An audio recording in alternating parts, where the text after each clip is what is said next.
Hello प्यारे बच्चों, मैं डीटी सर आ गया हूँ एक और बढ़िया मजेदार वीडियो लेकर। चैप्टर का नाम है करंट इलेक्ट्रिसिटी। फोकस किन बच्चों को किया जा रहा है यहाँ पर? वो बच्चे जिनका एग्जाम कुछ दिनों बाद है। 10th सीबीएसई लेवल पर जो चीजें आपसे पूछी जाती है करंट इलेक्ट्रिसिटी में, वो हम डिस्कस करेंगे।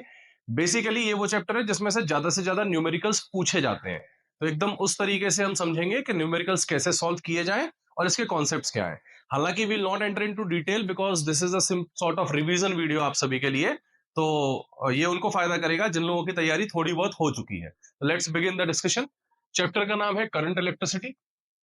करंट बेसिकली क्या होता है? करंट होता है rate of flow of charge, यानी कितना चार्ज कितने समय में फ्लो कर रहा है, ये वैल्यू हमको करंट देती है।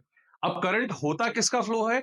चार्ज। कौन सा चार्ज? पॉजिटिव या नेगेटिव? तो बेसिकली जब ये डिफाइन किया गया था तो पॉजिटिव चार्ज को मानते थे कि चलता है। तो current was defined as the rate of flow of positive charge, but later on we came to know कि पॉजिटिव चार्ज तो चलते ही नहीं है यार।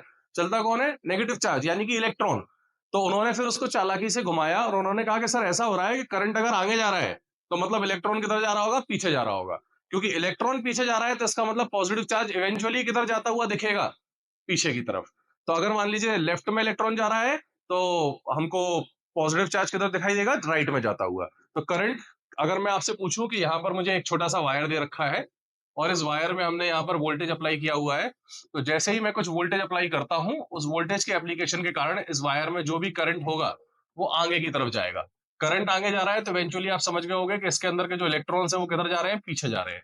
तो अगर मैं करंट की बात करूं तो इसको हम लोग आई से इंडिकेट करते हैं। तो basically current is represented by symbol I, और इसकी जो वैल्यू होती है उसको हम लोग क्यू बाई टी या delta Q by delta T लिखना प्रेफर करते हैं, यानी कितना चार्ज कितने समय में फ्लो कर रहा है ये हमको करंट देगा। सिंपल सी बात है, करंट क्या है? कितना चार्ज कितने समय में फ्लो कर रहा है। I is equal to Q by T. इसकी जो यूनिट रहती है जिसको हम लोग यूज करते हैं वो है हमारी एम्पियर। एक साइंटिस्ट के सम्मान में हम इस यूनिट को नाम एम्पियर दिया गया है, जिन्होंने करंट के बारे में जानकारी दी थी हमको। Now when we talk about current, इसके आने के पीछे का सबसे बड़ा कारण क्या है भाई? कोई भी चीज अगर चल रही है यानी इलेक्ट्रॉन चल रहा है तो कौन चला रहा होगा? तो इलेक्ट्रॉन को चला रहा है यहाँ पर एक फोर्स। वो फोर्स कहां से आ रहा है? वो फोर्स आ रहा है वोल्टेज के डिफरेंस की वजह से, जिसको हम लोग पोटेंशियल डिफरेंस बोलते हैं। तो ये जो वी मैंने शब्द यहाँ यूज किया है इसको हम लोग बोलते हैं voltage. Now if someone ask you what is this voltage, तो वोल्टेज को हमने डिफाइन किया गया है, it is the work done per unit charge. सीधी भाषा में क्या है? कितना काम किया कितने चार्ज को एक जगह से दूसरी जगह ले जाने में। अल्टीमेटली करंट का मतलब क्या हुआ? चार्ज का मूव करना। तो चार्ज जब मूव कर रहा है तो कुछ वर्क हो रहा होगा, क्योंकि हम कुछ ले जा रहे हैं, कुछ मेहनत कर रहे हैं।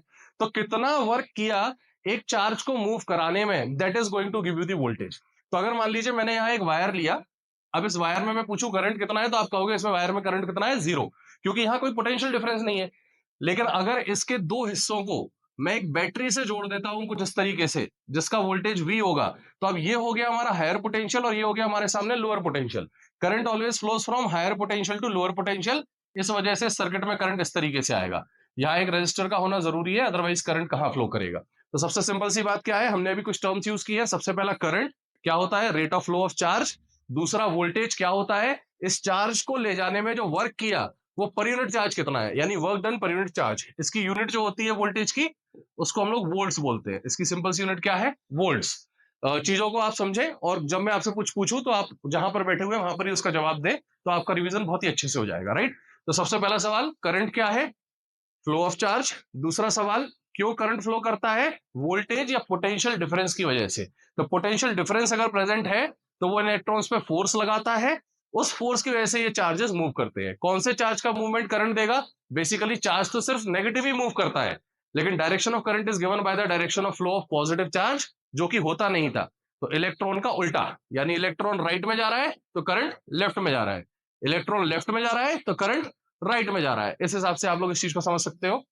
अच्छा, अब जब ये करंट हम फ्लो करा रहे हैं किसी भी सर्किट में, तो उस सर्किट के अंदर कुछ रुकावटें आती हैं, जिस रुकावट को बेसिकली हम लोगों ने रेजिस्टेंस का नाम दिया है। तो करंट को जब हम फ्लो कराते हैं तो उसमें जो आने वाली रुकावटें होती हैं उसको हम लोग रेजिस्टेंस से स्टडी करते हैं। रेजिस्टेंस वर्ड आपने सुना होगा, कैपिटल आर से इंडिकेट करते हैं। रेजिस्टेंस इज सिंपली रुकावट, जो भी ऑब्स्ट्रक्शन आ रहा है। तो अगर डेफिनेशन पूछा जाए तो इस तरीके से कह सकते हैं कि फ्लो ऑफ चार्ज के आने वाली रुकावटों को रेजिस्टेंस कहा जाता है, यानी obstruction offered to the flow of charge. या तुम लोगों ने कुछ वेब सीरीज देखी होगी मनी हाइस्ट वगैरह, अगर नहीं देखी है तो कोई बात मत, अभी मत देखना उसको। बट जब भी देखो तो आपको पता चलेगा कि वहां पर जो रेजिस्टेंस था against the government, against the movement, वो भी एक तरीके की रुकावट है। तो यहाँ किसको रोका जा रहा है? यहाँ चार्ज को रोका नहीं जा रहा है, चार्ज के फ्लो को ऑब्स्ट्रक्ट कर रहा है। यानी कि रुकावट पैदा करना, यानी रोकना और रोक पाना दो अलग चीजें हैं। यानी कि अगर मान लीजिए मैं आपसे बोलता हूं कि यहां मैंने एक कंडक्टर लिया और इस कंडक्टर में इस जगह पर आई करंट एंटर कर रहा है और इस कंडक्टर का रेजिस्टेंस हमको आर दे रखा है, तो ऐसा नहीं है कि इस तरफ करंट आई से कम निकलेगा। आई करंट था, यहां भी आई निकलेगा। फिर अंतर क्या हुआ? अंतर यह हुआ कि रास्ते में रुकावटें आई थी, पर वो रुकावटें इतनी सफिशिएंट नहीं थी कि इस करंट को रोक सके, यानी चार्ज तो फ्लो करेगा। तो करंट की वैल्यू चेंज नहीं होगी कंडक्टर में, लेफ्ट में और राइट में दोनों तरफ रेजिस्टर के करंट कैसा रहेगा? सेम। तो अगर मान लीजिए मैं एक सर्किट बनाता हूं जिसमें एक रेजिस्टर, एक वोल्टेज बैटरी हमने अगर बना रखी है, तो मान लीजिए पहला रेजिस्टर है, ये दूसरा रेजिस्टर है, यहाँ एक बैटरी लगा रखी है। तो हमें ज्यादा टेंशन नहीं लेना है, जो भी आप यहाँ से करंट भेजोगे, हायर पोटेंशियल से निकलता है करंट और लोअर पोटेंशियल पे एंटर करता है। तो इसमें करंट ऐसे जाएगा, यहां जाएगा, रुकावट आ गई, रुकावट से रेट रिड्यूस नहीं होगा, है ना, चार्ज तो पूरा ही फ्लो करेगा, टाइम हो सकता है चेंज हो जाए। तो उस परिस्थिति में इतना करंट यहाँ आई अगर एंटर कर रहा है तो एग्जिट भी कितना करेगा? आई। सेम इसी लाइन पर ये भी आगे है, तो यहां भी अगर आई करंट एंटर किया तो यहां से भी एग्जिट क्या करेगा? आई। तो इसका मतलब रेजिस्टेंस करंट को चेंज नहीं करता है, ये एक बहुत इंपॉर्टेंट पॉइंट है जो आप लोग याद रख सकते हैं। नेक्स्ट इसके बाद हमारे सामने ये आता है कि अगर मान लीजिए किसी सर्किट में रेजिस्टेंस दे रखा है, तो रेजिस्टेंस किसका होता है? तो रेजिस्टेंस बेसिकली होता है वायर का या उन अप्लायंसेस का जिसको हम यूज कर रहे हैं। आर से इसको इंडिकेट कर रहे हैं, एक बार फिर से इसको हम लोग देखेंगे। तो रेजिस्टेंस को बेसिकली डिफाइन किया गया है R is equal to rho L by A. फिर से सुन लें, रेजिस्टेंस क्या होता है, बोलो सब लोग। R is equal to rho L by A. मैं सबको समझाऊंगा। इसकी एसआई यूनिट जो रहती है वो ओम रहती है, जिसका सिंबल होता है कुछ इस तरीके का, हेडफोन जैसा बना देते हैं हम लोग, ओमेगा कहते हैं इसको ग्रीक भाषा में। तो यहाँ पर रेजिस्टेंस की जो यूनिट है वो हमारे सामने क्या है? Ohm. Now what is this rho L by A, या ये टर्म्स क्या क्या है पहले इसको समझते हैं। एल का मतलब हो गया हमारे सामने length of the conductor. L क्या है? Length of conductor. ए क्या है? ए है एरिया ऑफ क्रॉस सेक्शन। रो क्या है? रेजिस्टिविटी। ये तीनों चीजें क्या है मैं अभी आपको बताऊंगा। तो रो क्या है हमारे सामने? रो इज बेसिकली रेजिस्टिविटी। नाउ देखते हैं फटाफट ये है क्या। सबसे पहले इसकी डिपेंडेंसी देखो। अगर मान लीजिए एक कंडक्टर है और उस कंडक्टर के अंदर किसी करंट को फ्लो करना है, तो ये हमने एक कंडक्टर बना दिया। अब सोचकर देखो, जब ये इलेक्ट्रॉन इन हिस्सों में चल रहा होगा तो इसके चलने में काफी सारी रुकावटें पैदा होंगी। आप सोचिए, जितना लंबा रास्ता उतनी ज्यादा रुकावटें। तो जो कंडक्टर की लेंथ होती है वो हमारी एल कहलाती है। तो अगर मान लीजिए मैं आपसे एक एग्जांपल के दौरान पूछूं कि लेटस से मेरे को अपने उस्मानपुरा से लेटस से क्रांति चौक तक जाना है, the distance is very small. तो स्मॉल डिस्टेंस है तो रुकावट कैसी होगी? कम। बट सोच लीजिए अगर मुझे उस्मानपुरा से पुणे जाना है, तो अब लंबाई ज्यादा हो चुकी है रास्ते की, रुकावटें ज्यादा आएंगी। यानी कि जितनी ज्यादा लंबाई उतनी ज्यादा रुकावटें, उतना ज्यादा रेजिस्टेंस। तो कंडक्टर अगर लंबा है तो रेजिस्टेंस कैसा होगा? ज्यादा। इसको हम लोग बोलते हैं R is directly proportional to L. वो सवाल पूछता है हमसे कि जो रेजिस्टेंस होता है वो किसके प्रोपोर्शनल होता है, तो R is directly proportional to length of the conductor. Proportionality का मतलब क्या है? लेंथ बढ़ाएंगे रेजिस्टेंस बढ़ेगा, लेंथ कम करेंगे रेजिस्टेंस कम हो जाएगा। नेक्स्ट जो हमारे सामने सेकंड टर्म आता है एरिया। अब एरिया भी बहुत सारे तरीके के हो सकते हैं, पर हम किस में इंटरेस्टेड है? Area of cross section. Now what do we mean by cross section? यानी कि अगर मैं इस सिलेंडर को वर्टिकल में या परपेंडिकुलर में काट दूं ऐसे, तो इसको काटने के बाद ये वाला जो हिस्सा दिखाई देगा, इसको देखूं तो वो कुछ ऐसा दिखाई देगा मेरे को। तो ये जो एरिया है इसको हम लोग क्रॉस सेक्शन एरिया बोलते हैं। यानी कितने एरिया में से इलेक्ट्रॉन्स फ्लो करने वाले हैं, that is our area of cross section. अब सोचकर देखो, मुझे दो रोड्स मिली हैं। एक पतली सी गली, बनारस में काफी पतली गली होती है, तो सिटी ऑफ नैरो लेंस, तो काफी पतली अगर एक गली मिल रही है, उसमें आपको अपनी फोर व्हीलर लेके जाना है, या एक 6 लेन 8 लेन हाईवे पे फोर व्हीलर लेके जाना है, कहां ज्यादा रुकावट आएगी? ऑब्वियसली गली में आएगी। तो मतलब एरिया अगर बहुत बड़ा ले लिया आपने, तो इसका मतलब रेजिस्टेंस कैसा हो जाएगा? कम। क्योंकि हाईवे पर रुकावट कैसी हो जाएगी? कम हो जाएगी। लेकिन छोटी सी गली में वहीं किसी ने स्कूटी पार्क की होगी, दिमाग खराब हो जाएगा, गाड़ी आगे नहीं बढ़ा पाएंगे आप लोग। राइट। तो इवेंचुअली हम लोग क्या कहेंगे कि अगर एरिया बढ़ जाता है, कौन सा area? Area of cross section, ये वाला एरिया, ये वाला एरिया। तो इस एरिया के बढ़ने पर रेजिस्टेंस क्या हो जाएगा? डिनोमिनेटर में है यानी कम हो जाएगा। ए बढ़ा आर कम, तो यहां से R is inversely proportional to area of cross section. ये सिचुएशन मेरे सामने आ गई है। नाउ तीसरा टर्म आता है रेजिस्टिविटी। रेजिस्टिविटी बेसिकली अगर देखा जाए तो ये एक मटेरियल की प्रॉपर्टी है। तो हमने क्या कहा कि लेंथ और एरिया किसकी प्रॉपर्टी है? कंडक्टर की। कि जो आपने वायर लिया है वो किस तरीके का लिया, पतला वायर लिया, मोटा वायर लिया, कैसा लंबा वायर लिया, छोटा वायर लिया, कैसा वायर लिया, ये डिसाइड कर रहा है कि रेजिस्टेंस क्या होगा। लेकिन रेजिस्टिविटी डिसाइड होती है मटेरियल से। यानी आपने किसका वायर लिया, आपने सिल्वर का वायर लिया, आपने कॉपर का वायर लिया, आपने एल्यूमिनियम का वायर लिया, लोहे का तार लिया, कंडक्ट तो वो भी करता है। तो इवेंचुअली इनमें से कौन सा वायर आप चूज कर रहे हो, that is going to decide the resistivity. तो रेजिस्टिविटी की अगर हम बात कर रहे हैं तो resistivity is basically depending on the material of the wire. तो हम यहां बोल सकते हैं कि rho is the property of material of wire. Rho क्या है? Basically property of material of wire. अब अगर मैं आपसे पूछ रहा हूं कि R equal to rho L by ए, ये इंफॉर्मेशन मेरे सामने आ चुकी है, मुझे वोल्टेज मिल चुका है, मुझे करंट मिल चुका है, मुझे रेजिस्टेंस मिल चुका है। तो इन तीनों को आपस में कोरिलेट करने के लिए एक बड़े साइंटिस्ट आए और उनने इसको कोरिलेट किया और उन्होंने एक नया कानून बनाया जिसको हम बोलते हैं Ohm's law. Now basically Ohm's law क्या कहता है? ओम्स लॉ कहता है V is equal to I R. Simple भाषा में V इक्वल टू क्या होता है? I R. यानी कि अगर मैं किसी एक वायर के अक्रॉस या रेजिस्टर के अक्रॉस V का वोल्टेज देता हूं तो उसके अंदर I का करंट फ्लो करेगा। तो लेट अस से मैंने यहां पर एक सर्किट लिया और यहां एक बैटरी लगा दी, ठीक है। अब इस बैटरी का वोल्टेज V है, रेजिस्टेंस इसका R है, करंट इसमें हम लोग भेज रहे हैं I। अब सोचिए अगर मैं V वोल्टेज दे रहा हूं तो इसकी वजह से क्या हो जाएगा? R के रेजिस्टेंस में I का करंट फ्लो करेगा। सोचो जैसे जैसे वोल्टेज बढ़ाएंगे वैसे वैसे करंट बढ़ेगा। यही चीज ओम ने ऑब्जर्व की। उन्होंने क्या कहा, फिर से सुनिए मेरी बात को ध्यान से समझना। उन्होंने कहा कि अगर मैं मान लीजिए कुछ एक लेटस से एक वायर लेता हूं, अब वायर फिक्स कर दिया, तो वायर फिक्स कर दिया यानी कि रेजिस्टेंस फिक्स हो गया। और रेजिस्टेंस फिक्स करने के बाद उन्होंने अलग अलग वो बैटरीज लगा के वोल्टेज निकाला। यानी पहले उन्होंने चेक किया V1 वोल्टेज, और चेक किया तो V1 वोल्टेज पे करंट आ रहा था I1। फिर उन्होंने चेक किया V2 वोल्टेज, इस पर करंट आ रहा था I2।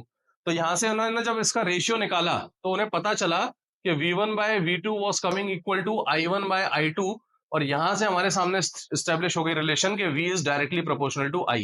यानी कि जितना वोल्टेज ज्यादा उतना करंट ज्यादा। और सही बात भी है, कॉमन सेंस भी ये कहता है, ज्यादा धक्का मारोगे तो ज्यादा तेजी से जाएगा, यानी चार्ज का रेट जो है वो बढ़ जाएगा। तो यहां पर हम क्या कहेंगे कि वोल्टेज बढ़ाने पर क्या बढ़ रहा है? करंट बढ़ रहा है। अगर रेजिस्टेंस कांस्टेंट रखा है, कैसे करेंगे रेजिस्टेंस कांस्टेंट?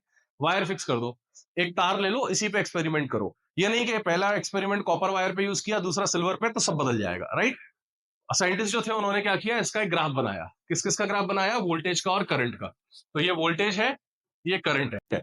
अब अगर मैं आपसे बोलता हूं कि वोल्टेज करंट का ग्राफ जब प्लॉट किया तो चूंकि डायरेक्टली प्रोपोर्शनल आ रहा है, यानी ये कैसा आएगा? एक स्ट्रेट लाइन आएगा। मतलब कहने का तात्पर्य क्या है कि अगर मेरा वोल्टेज इतना है तो करंट इतना होगा, सिमिलरली वोल्टेज इतना हो गया तो करंट इतना हो गया। आप देख सकते हो जैसे जैसे वोल्टेज बढ़ रहा है वैसे वैसे करंट बढ़ेगा, और रेजिस्टेंस यहाँ पर कैसा रहेगा? कांस्टेंट। तो अगर मैं इसका स्लोप पूछूं तो स्लोप जो होता है वो बेसिकली V अपॉन आई का रेशियो होता है। स्लोप क्या होता है? V अपॉन आई का रेशियो। तो लेटस से अगर मान लीजिए मैंने यहाँ पर दे दिया 20 वोल्ट और यहाँ दे दिया लेटस से 10 एम्पियर, यहाँ दे रखा था मैंने लेटस से 5 एम्पियर। तो अगर कोई पूछता है कि कितना इसका स्लोप है, तो हम देखेंगे कि इस लाइन में यहां से यहां तक में वोल्टेज कितना है अपॉन करंट कितना है। तो सीधा सीधा सॉल्व कर कर कितना आ जाएगा? ये 20 अपॉन 10, यानी स्लोप आ रहा है 2। और आप अगर ध्यान से देखें तो इस रिलेशन के अनुसार V बाय आई का रेशियो हमारा सीधा सीधा क्या देता है हमको? रेजिस्टेंस। तो रेजिस्टेंस यहां से कितना आ गया हमारे सामने? 2 ओम आ गया। ऐसे सॉल्व किया जा सकता है। अच्छा, एग्जामिनर बहुत चालाक है, पढ़ाने वाले लोगों का कुछ नहीं है, वो बहुत चालाक होते हैं, राइट। उन्होंने क्या किया सुनो, उन्होंने ग्राफ उल्टा कर दिया, करंट ले लिया वाई एक्सिस पे और वोल्टेज ले लिया एक्स एक्सिस पे। अब पूछ रहे हैं इसका स्लोप बताओ। हम तो होशियारों की तरह Y coordinate upon X coordinate करेंगे, सुपड़ा साफ हो जाएगा। ऐसा ना करना। सबसे पहले समझना, करंट की अगर मैं बात करूं तो करंट हमारा कितना है यहाँ पर? फिर से 10 एम्पियर है। और वोल्टेज कितना है यहाँ पर? 20 वोल्ट है। अब चालाक बनना, आई अपॉन वी मत कर देना, अभी भी क्या आएगा? वी अपॉन आई ही आएगा। तो रेजिस्टेंस जो रहेगा वो स्लोप रहेगा, और स्लोप हमेशा Y coordinate upon X coordinate होता है। तो Y coordinate upon X coordinate होता है, बट इस बार जो स्लोप है वो हमारा रेजिस्टेंस नहीं देगा, राइट। क्योंकि Y coordinate upon X coordinate कितना आ रहा है? आई अपॉन वी आ रहा है, and it is not resistance. तो रेजिस्टेंस हमारा क्या होता है? Basically it is V upon I. तो हम तो अल्टीमेटली क्या करेंगे? वाई कोऑर्डिनेट की जगह अब रिप्लेस कर देंगे एक्स को, और एक्स की जगह रिप्लेस कर देंगे वाई को। तो इवेल्युएट करने पर ये कितना आ जाएगा, वही आएगा 20/10, that is 2 ohm is the resistance of this wire. तो हम लोगों ने अभी तक 4 चीजें पढ़ ली हैं, मैं फटाफट फिर से बता रहा हूं। सबसे पहला करंट जो फ्लो करता है वोल्टेज की वजह से, जिस वायर को हमने यूज किया है या जिस अप्लायंस को यूज किया है या जिस बल्ब को यूज किया है, जिस फ्रिज को यूज किया है, एसी को यूज किया है, ये सारी चीजें कहलाती है रेजिस्टेंस या फिर लोड रेजिस्टेंस। इनका काम होता है एनर्जी को खाना या करंट को खाना या यूज करना। उसको यूज कैसे करना है उस पर हम बाद में बात करेंगे। तो बेसिकली हुआ ये कि जब उन्होंने देखा कि अगर मैं अप्लायंस फिक्स कर देता हूं, वायर फिक्स कर देता हूं, रेजिस्टेंस फिक्स कर देता हूं, तो वोल्टेज बढ़ाने पर क्या बढ़ रहा है, करंट। इसको उन्होंने ओम्स लॉ का नाम दिया, V equal to I R. हमारे सामने एक रिलेशन आ गई, बहुत ही सीधी सी रिलेशन है, इसमें कुछ भी नहीं है, ये आपको समझ में आ गई होगी मेरे ख्याल से। आगे बढ़ते हैं। नेक्स्ट उसने हमसे क्या पूछा कि सर अब वोल्टेज, करंट और रेजिस्टेंस हमको पता चल चुके हैं, तो ये रेजिस्टर्स को आपस में कंबाइन कैसे किया जाता है, उसके कॉम्बिनेशन को हम लोग देखते हैं। तो टॉपिक का नाम है combination of resistors. Combination of resistors. Resistors को बेसिकली दो तरीके से कंबाइन कर सकते हैं, एक सीरीज कॉम्बिनेशन, दूसरा पैरेलल कॉम्बिनेशन। अब ये सीरीज कॉम्बिनेशन क्या है, सबसे पहले इस चीज को समझते हैं। तो सीरीज कॉम्बिनेशन की अगर हम बात करें तो सीरीज में सारे रेजिस्टर्स एक के बाद एक लगाए जाते हैं, यानी पहला रेजिस्टर, दूसरा रेजिस्टर, तीसरा, इस तरीके से जोड़ दिया जाएगा। तो अगर मैं इसको एक बैटरी से कनेक्ट कर देता हूं तो ये पूरा एक तरीके से एक ही वायर है और एक वायर में दो दो करंट फ्लो नहीं करते। तो अगर वोल्टेज V दिया तो करंट यहां I फ्लो करेगा, तो यहां I जाएगा, तो यहां I एंटर करेगा। रेजिस्टेंस क्या करंट को कम करता है, नहीं करता है। तो इस रेजिस्टेंस से बाहर कितना निकलेगा, I। रास्ता है ही नहीं आगे, इस रेजिस्टर दूसरे में जाएगा, इसका नाम R1 रख दिया, इसका नाम R2 रख दिया, इसका नाम R3 रख दिया, इसका नाम R4 रख दिया। तो जो करंट I एंटर किया R2 में वो एग्जिट करेगा R2 से और I ही निकलेगा। फिर ये इसमें R3 में जाएगा, फिर ये इसमें R4 में जाएगा। Eventually what we can say कि ये चारों रेजिस्टर्स जो है इन सब में करंट कैसा आ रहा है, सेम। तो अगर मैं सीरीज कॉम्बिनेशन की बात कर रहा हूं तो सीरीज कॉम्बिनेशन में ये पता नहीं कहां से टच हो जाता है, कोई बात नहीं, सब मुंह में आया है। तो बेसिकली अगर मैं आपसे बोलूं कि सीरीज कॉम्बिनेशन में करंट जो होता है वो कैसा होता है, सेम होता है। सारे रेजिस्टर्स के अक्रॉस करंट कैसा होगा, सेम। इसका इक्विवेलेंट निकालते हैं, यानी वो इक्विवेलेंट का मतलब क्या होता है कि इन सबको रिप्रेजेंट करके कोई एक बन जाए। जैसे फॉर एग्जांपल आपने देखा हो इंडियन क्रिकेट टीम में जब वर्ल्ड कप मैच चल रहा था तो people were very disappointed when Hardik Pandya was removed from the team, right. क्यों? क्योंकि Hardik Pandya was to do two things. क्या क्या? बैटिंग भी करता था, बॉलिंग भी करता था। अगर वो हट गया तो हमें दो लोग खिलाने पड़ेंगे, कौन कौन, एक बैट्समैन और एक बॉलर। तो Hardik Pandya is basically equivalent of two person, कह सकते हैं ऐसा। तो ऐसे ही इन चार रेजिस्टेंस को रिमूव करके किसी एक रेजिस्टेंस को लगा देंगे तो इसको हम लोग इक्विवेलेंट रेजिस्टेंस बोलेंगे।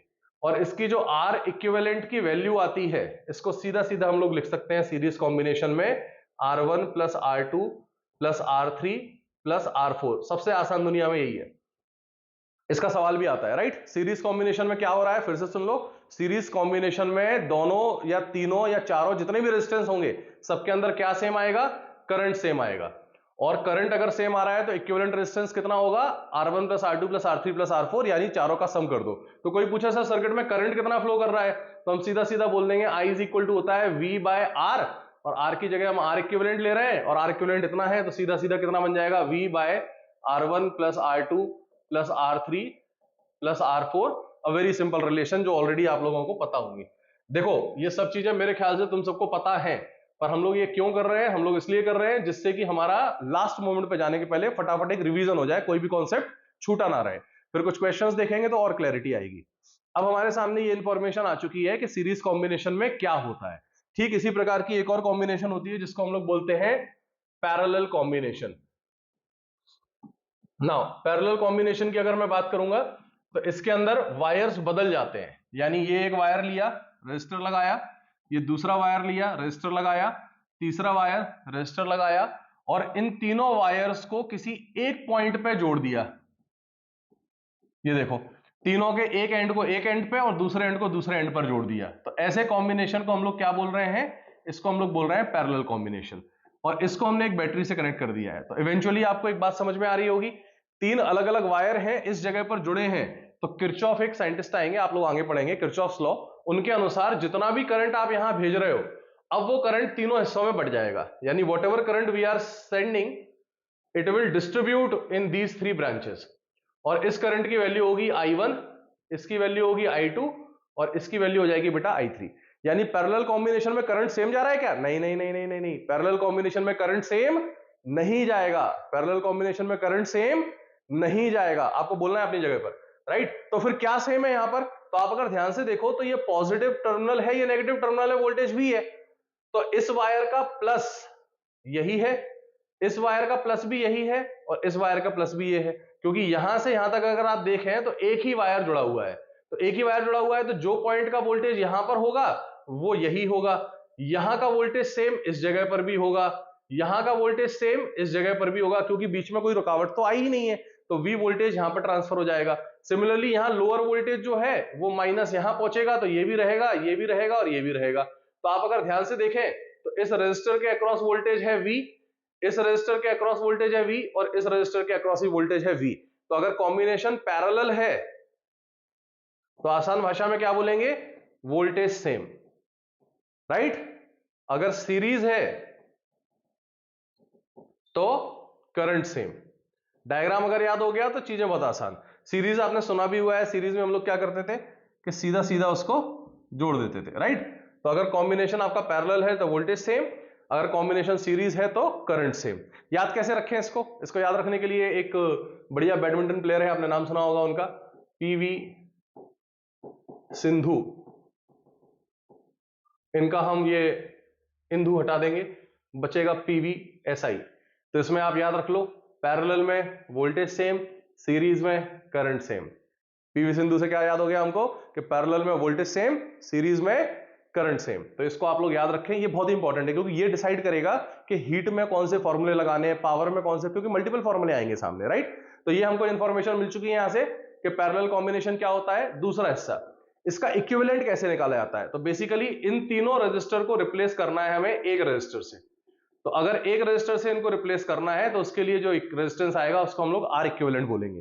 कितनी वैल्यू होती है इसकी? बहुत आसान है, सीधा सीधा 1/R equivalent is equal to 1/R1 plus 1/R2 plus 1/R3, ये रिलेशन हमारे सामने आती है। तो हमारा अगर कोई पूछे कि कितना आएगा इक्विवेलेंट रेजिस्टेंस, तो सीधा सीधा रेसिप्रोकल लेकर ऐड करना।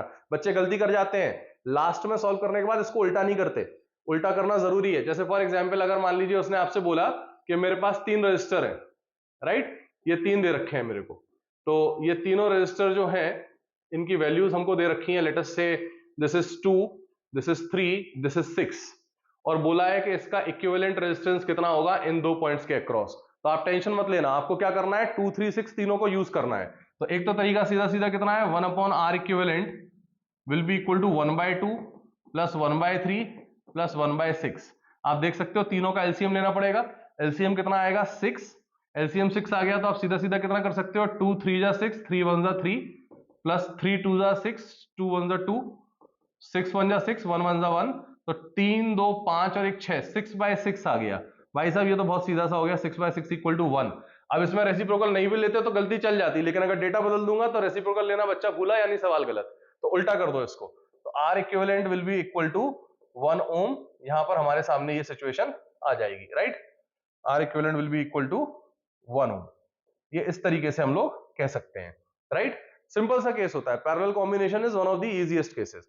इसमें भी एक खास बात क्या है सुनिए, कि अगर मान लीजिए वो हमसे बोल देता है कि सर हमने इक्वल रेजिस्टेंस लिए, जैसे 2 और 2, तो 2-2 ओम के 2 रजिस्टर अगर पैरेलल में लगाते हो तो इसका इक्विवेलेंट हो जाएगा 1/2 प्लस 1/2, और ये हो जाएगा आपका 1/R इक्विवेलेंट। तो इसको सॉल्व करोगे तो ये बन जाएगा R इक्विवेलेंट इक्वल टू 1। यानी सिंपल भाषा में क्या कह सकते हैं कि 2 और 2 के रेजिस्टेंस मिलकर इक्विवेलेंट कितना दे रहे हैं, 2/2। अगर मान लीजिए 2 और 2 के मैंने 3 रजिस्टर यूज किए, 2 2 जादू 2 2 2, 3 रेजिस्टेंस लिए, तो R इक्विवेलेंट में आप मेहनत मत करना, सीधा सीधा लिखने का तरीका लिख लेना, 1/2 प्लस 1/2 प्लस 1/2, बट कितना हो जाएगा ये हो जाएगा 2/3। तो कितना हो जाएगा ये 2/3। तो इस बात को समझें कि अगर मैं आपसे पूछ रहा हूं कि मैंने R ओम के, कितने ओम्स के, R ओम के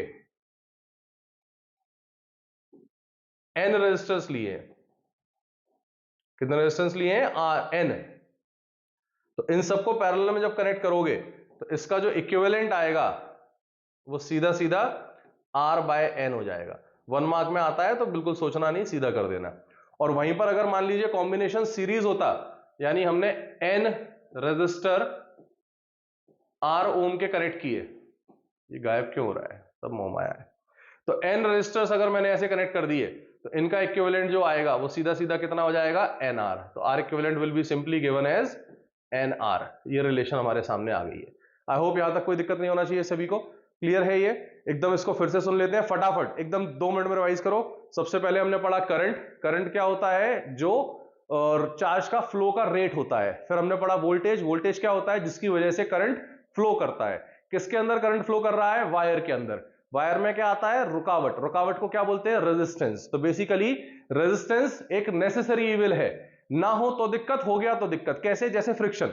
अगर फ्रिक्शन इस जमीन पे हटा दिया तो चलना मुश्किल, और फ्रिक्शन अगर है तो टायर जल्दी खराब होते हैं, जूते जल्दी खराब होते हैं। तो फ्रिक्शन को हटा सकते हैं क्या, नहीं। पर उसको रखने से कुछ नुकसान है क्या, हाँ है। तो basically it is a type of necessary evil, यानी जिसको हम हटा नहीं सकते। सर्किट में ऐसा कैसे, तो सर्किट में बेसिकली रेजिस्टेंस लगाने का काम होता है रेट ऑफ हीट को रिड्यूस करना। अगर सर्किट से रेजिस्टर हटा दिया, सिर्फ वायर कनेक्ट कर दिया, तो 1 सेकंड में वो वायर में इतनी हीट जाएगी कि वो पूरा वायर जल जाएगा।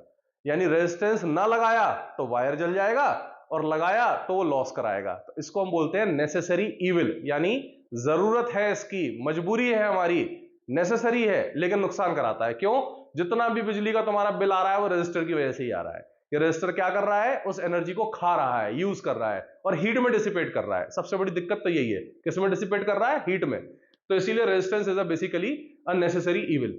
अच्छा, एक छोटा सा कई बार बच्चे अगर कंफ्यूज होते हैं कि V इक्वल टू IR कैसे याद रखना है, तो कुछ बच्चे इस तरीके से याद रखते हैं कि एक पिरामिड बना लेते हैं, उसमें ट्राइंगल, उसमें अगर आप देखो तो यहां पर लिख देते हैं वो सीधा सीधा VIR। अब आपको VIR ऑर्डर होगा, VIR वीर, ठीक है। अब ध्यान से देखो, VI इंटू आर अगर मल्टीप्लाई हो रहे हैं तो अगल बगल में होते हैं, तो यहां से सीधा सीधा रिलेशन दिख रहा है मेरे को कि V is equal to I into R. अगर कोई पूछे I कितना होगा, तो V अपॉन आर ऊपर नीचे आता है, तो I को कितना लिख दोगे आप, V बाय आर। या फिर R कितना होगा कोई पूछे तो सीधा V अपॉन I। तो V कितना है, I इंटू आर। R कितना है, V अपॉन I कितना है, V अपॉन आर। ऐसा हम लोग कर सकते हैं, बहुत ही सिंपल सी चीज है ये। तो हमारे पास ये छोटा सा एक तरीका है जिससे हम इसको याद रख सकते हैं, ओम्स लॉ। अगर किसी को कंफ्यूजन है तो होपफुली ये नहीं होगा किसी को कंफ्यूजन, ऐसा मैं उम्मीद कर रहा हूं। नाउ वी नो कि रेजिस्टेंस का कॉम्बिनेशन किस तरीके का होता है। अब ये रेजिस्टर करता क्या है, तो बेसिकली अभी बताया था मैंने, ये रेजिस्टेंस क्या करता है, हीट को लॉस कराता है। यानी इस रेजिस्टेंस में जब भी आप करंट भेजोगे तो इसमें कुछ पावर जनरेट होगी, उस पावर को वो हीट में डिसिपेट कर देता है। तो सबसे पहला हमारा टर्म आ रहा है which is the power. Next page पर ले लेते हैं। तो अगर कोई आपसे पूछता है कि व्हाट इज पावर, तो सिंपल भाषा में पावर होता है हमारा, बेसिकली तो होता है work done upon time, work done upon time taken. Power is defined as work done divided by time, कितने काम को करने में कितना समय लगा, राइट। तो यहां कौन सा काम हो रहा है, यहां इलेक्ट्रिकल वर्क हो रहा है। तो बेसिकली अगर कितना इलेक्ट्रिकल वर्क कितने समय में हम लोग कर पा रहे हैं, वो हमारा कहलाता है पावर। इसका डेरिवेशन एक बार आया हुआ है, अगर आप ध्यान से देखें तो आपको मालूम होगा कि वोल्टेज को डिफाइन किया गया है work done per unit charge. तो यहां से वर्क डन कितना हो जाएगा, सीधा सीधा Q मल्टीप्लाइड बाय वोल्टेज। और वर्क डन अगर Q मल्टीप्लाइड बाय वोल्टेज है, और इसको उठाकर अगर मैं यहां सब्स्टिट्यूट कर दूं, तो पावर कितना आ जाएगा, सीधा सीधा Q into V upon T. तो यहां से सीधा सीधा Q बाई टी होता है हमारा charge upon time which is current. तो यहां से V इंटू आई की पावर आ जाती है। तो पावर को हम लोग क्या लिख सकते हैं, V इंटू आई। 3 फॉर्मूले हैं, डायरेक्टली याद रखो। नंबर 1 V इंटू आई, नंबर 2, अब V को आई आर लिख दोगे तो बन जाएगा I square R। Number 3 V square by R। इसमें सबसे ज्यादा बच्चे परेशान रहते हैं कि डीडी सर कौन सा वाला फॉर्मूला यूज करना है, 3 दे दिया आपने, तो क्या करें हम। तो बेसिकली आप ध्यान से देखो, अगर ऐसा फॉर्मूला यूज करो जिसमें कोई एक टर्म कांस्टेंट आ रहा हो, सबसे इंपॉर्टेंट यही रहता है। तो लेट अस से अगर मान लीजिए उसने बोला है कि सर्किट सीरीज है, तो कॉम्बिनेशन कैसा है, सीरीज। कैसे पता चला सीरीज, एक एंड दूसरे एंड से जुड़ा हुआ है, और पैरेलल में क्या होता है, सेम एंड आपस में जुड़े होते हैं। देखो ये वाला इससे जोड़ दो, पैरेलल। और सीरीज में क्या हो रहा है, ये वाला एंड यानी पहले रेजिस्टेंस का राइट एंड दूसरे रेजिस्टेंस के लेफ्ट एंड से जुड़ा हुआ है, तो सीरीज कॉम्बिनेशन है। अब इसमें क्या सेम होता है सीरीज में, तो भैया एक तार है, एक तार में तो एक ही करंट जाएगा, तो सीरीज कॉम्बिनेशन में क्या सेम हो जाता है, करंट सेम हो जाता है। करंट सेम होता है तो सबसे अच्छा फॉर्मूला हो जाएगा I स्क्वायर R। ये क्यों नहीं ले रहे हैं, करंट सेम है पर वोल्टेज भी तो चेंज होगा, हर रजिस्टर का अलग अलग है, तो बेस्ट फॉर्मूला ये रहेगा। अगर मान लीजिए मैं इस केस में बात करूं तो इसमें जैसे ही बैटरी कनेक्ट करोगे तो आपको देखकर ही समझ में आ रहा होगा कि ये दोनों एंड्स एक ही हैं और वो इससे जुड़े हुए हैं, यानी कि अगर इसका वोल्टेज लेटस से प्लस है, इसका माइनस है, तो ये भी प्लस होगा, ये भी प्लस होगा, ये भी प्लस होगा। सिमिलरली ये माइनस होगा, ये माइनस होगा, तो ये भी माइनस, तो ये भी माइनस। तो अब मैं सीधे सीधे तौर पर कह सकता हूं यहां पर क्या सेम है, वोल्टेज। नहीं याद हो रहा, PV Sindhu, parallel voltage same, series current same. तो अगर ये सेम हो गया तो अगर वोल्टेज सेम है तो हम लोग सीधा सीधा क्या यूज करेंगे, वी स्क्वायर बाय आर। फिर सर ये कब यूज करेंगे, ये हम तब यूज करेंगे जब हमको बेसिकली जैसे बल्ब दे दिए गए, तो बल्ब में वोल्टेज देता है और करंट दे देता है कि एक रेजिस्टेंस कई बार नहीं देता है वो, है ना, तो वहां पर हम ये यूज कर सकते हैं। या उसने पूछ लिया कि सर ये जो बैटरी है इससे आई करंट निकल रहा है, तो बताइए बैटरी ने कितनी पावर डिसिपेट की। क्या क्वेश्चन पूछा उसने कि डीडी सर इस बैटरी ने कितना पावर डिसिपेट किया, तो इससे डिसिपेटेड पावर को हम लोग V इंटू आई लिख सकते हैं। आई बात समझ में। सारे फॉर्मूले इंटर कन्वर्टेबल हैं बट सबसे फ्रेंडली कौन से होंगे हम वो देख रहे हैं। तो कौन सा फॉर्मूला सबसे ज्यादा यूज करना है वो डिपेंड करेगा कॉम्बिनेशन पे। तो अगर सीरीज है करंट सेम तो आई स्क्वायर आर, वोल्टेज सेम तो वी स्क्वायर बाय आर, और वोल्टेज करंट दोनों दे रखे हैं तो V इंटू आई। ये फॉर्मूला को हम यूज कर सकते हैं। ये क्या कहलाता है, पावर। पावर के बाद अगला टर्म आता है हमारे सामने heat. Heat is a form of energy, energy is basically work here. तो पावर को, हीट को हमने डिफाइन किया हुआ है पावर इनटू टाइम, यानी कितने समय तक वो पावर उस सर्किट में से ट्रेवल कर रही है। तो लेटेस्ट से मैंने यहां एक बल्ब लिया, तो इस बल्ब में अगर मैंने आई का करंट भेजा हुआ है तो इसके अक्रॉस कुछ ना कुछ पावर जनरेट हुई होगी जिसको हम लोग आई स्क्वायर आर बोल सकते हैं, वी स्क्वायर बाय आर भी बोल सकते हैं।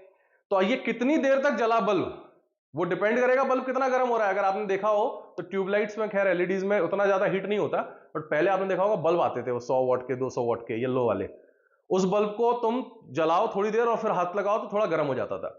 लेकिन 1 घंटे जलाने के बाद, आधे घंटे जलाने के बाद तुम हाथ नहीं लगा पाओगे उसको, उसके लिए तुमको बढ़िया इंसुलेशन लगेगा, 2-3 कपड़े लगेंगे तब जाकर तो वो रुकेगा, अन्यथा वो रुकेगा भी नहीं। तो इतना ज्यादा हीट हो जाता है। तो वो हीट क्यों हो रहा है, क्योंकि पावर भेज रहे हो आप कुछ टाइम टी तक। तो हीट को डिफाइन किया गया है बेसिकली पावर इनटू टाइम। तो 3 फॉर्मूले बन जाएंगे, पहला VIT, दूसरा आई स्क्वायर RT, तीसरा V square by R into T. इन 3 फॉर्मूलों से हमको पता चल जाएगा कि किसी भी सर्किट में कितना हीट फ्लो कर रहा है या किसी भी वायर में कितना हीट फ्लो कर रहा है। बहुत ही सिंपल से केसेस हैं ये, राइट। तो हीट का फॉर्मूला क्या हो जाएगा, सीधा पावर इनटू टाइम। यूनिट क्या होती है हीट की, तो हीट की बेसिकली यूनिट जो होती है वो होती है जूल्स, राइट। ये ऐसा यूनिट है, बट कई बार हमसे कैलोरी में पूछ लिया जाता है। तो अगर मान लीजिए इन कैलोरी पूछा जाए तो हम टेंशन नहीं लेंगे, हम जानते हैं कि लेटेस्ट से हमारी हीट जो आ रही है ना, वो कुछ एक्स जूल आ रही है, तो उसको 4.18 से डिवाइड कर दो तो कैलोरी आ जाएगा।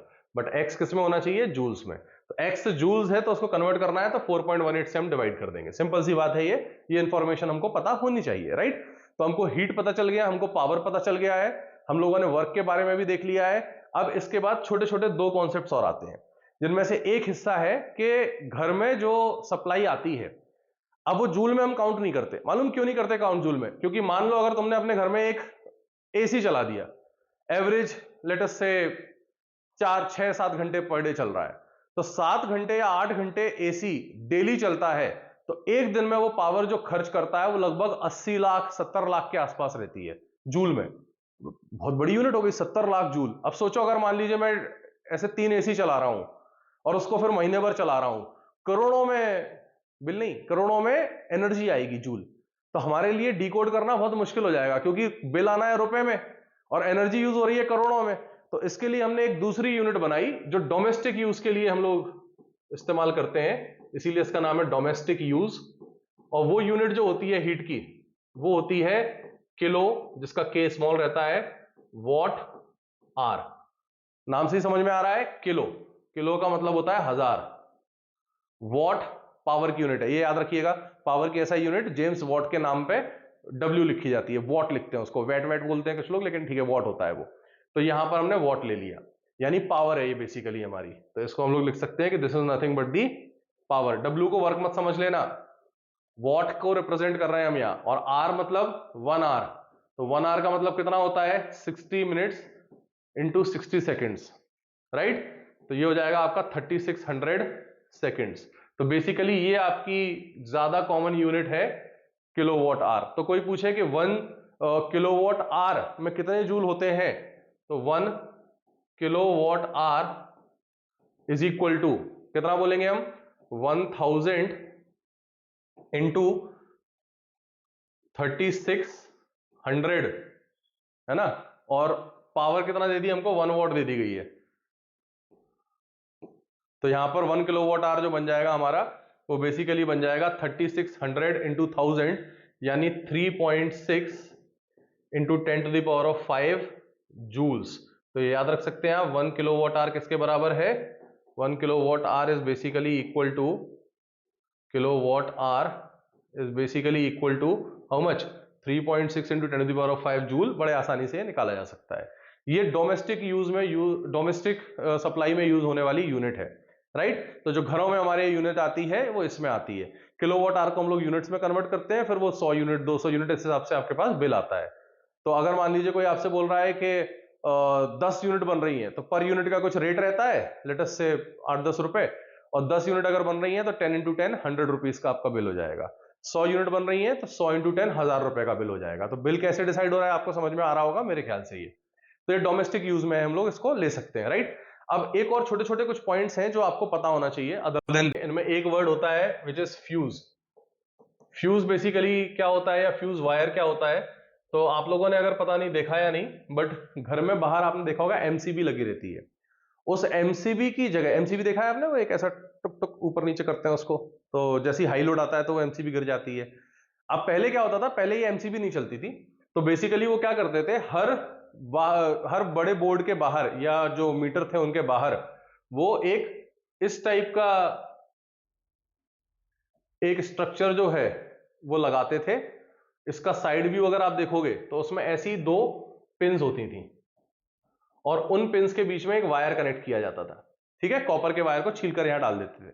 तो होता क्या था कि जैसे ही हाउस होल्ड सप्लाई में करंट इस तरीके से जाता था, इस वायर से होता हुआ, अब ये जो वायर है ये फ्यूज वायर है, तो कॉपर का वायर है, तो इसका क्या करते हैं हम लोग, मेल्टिंग पॉइंट लो लेते हैं, लो मेल्टिंग पॉइंट।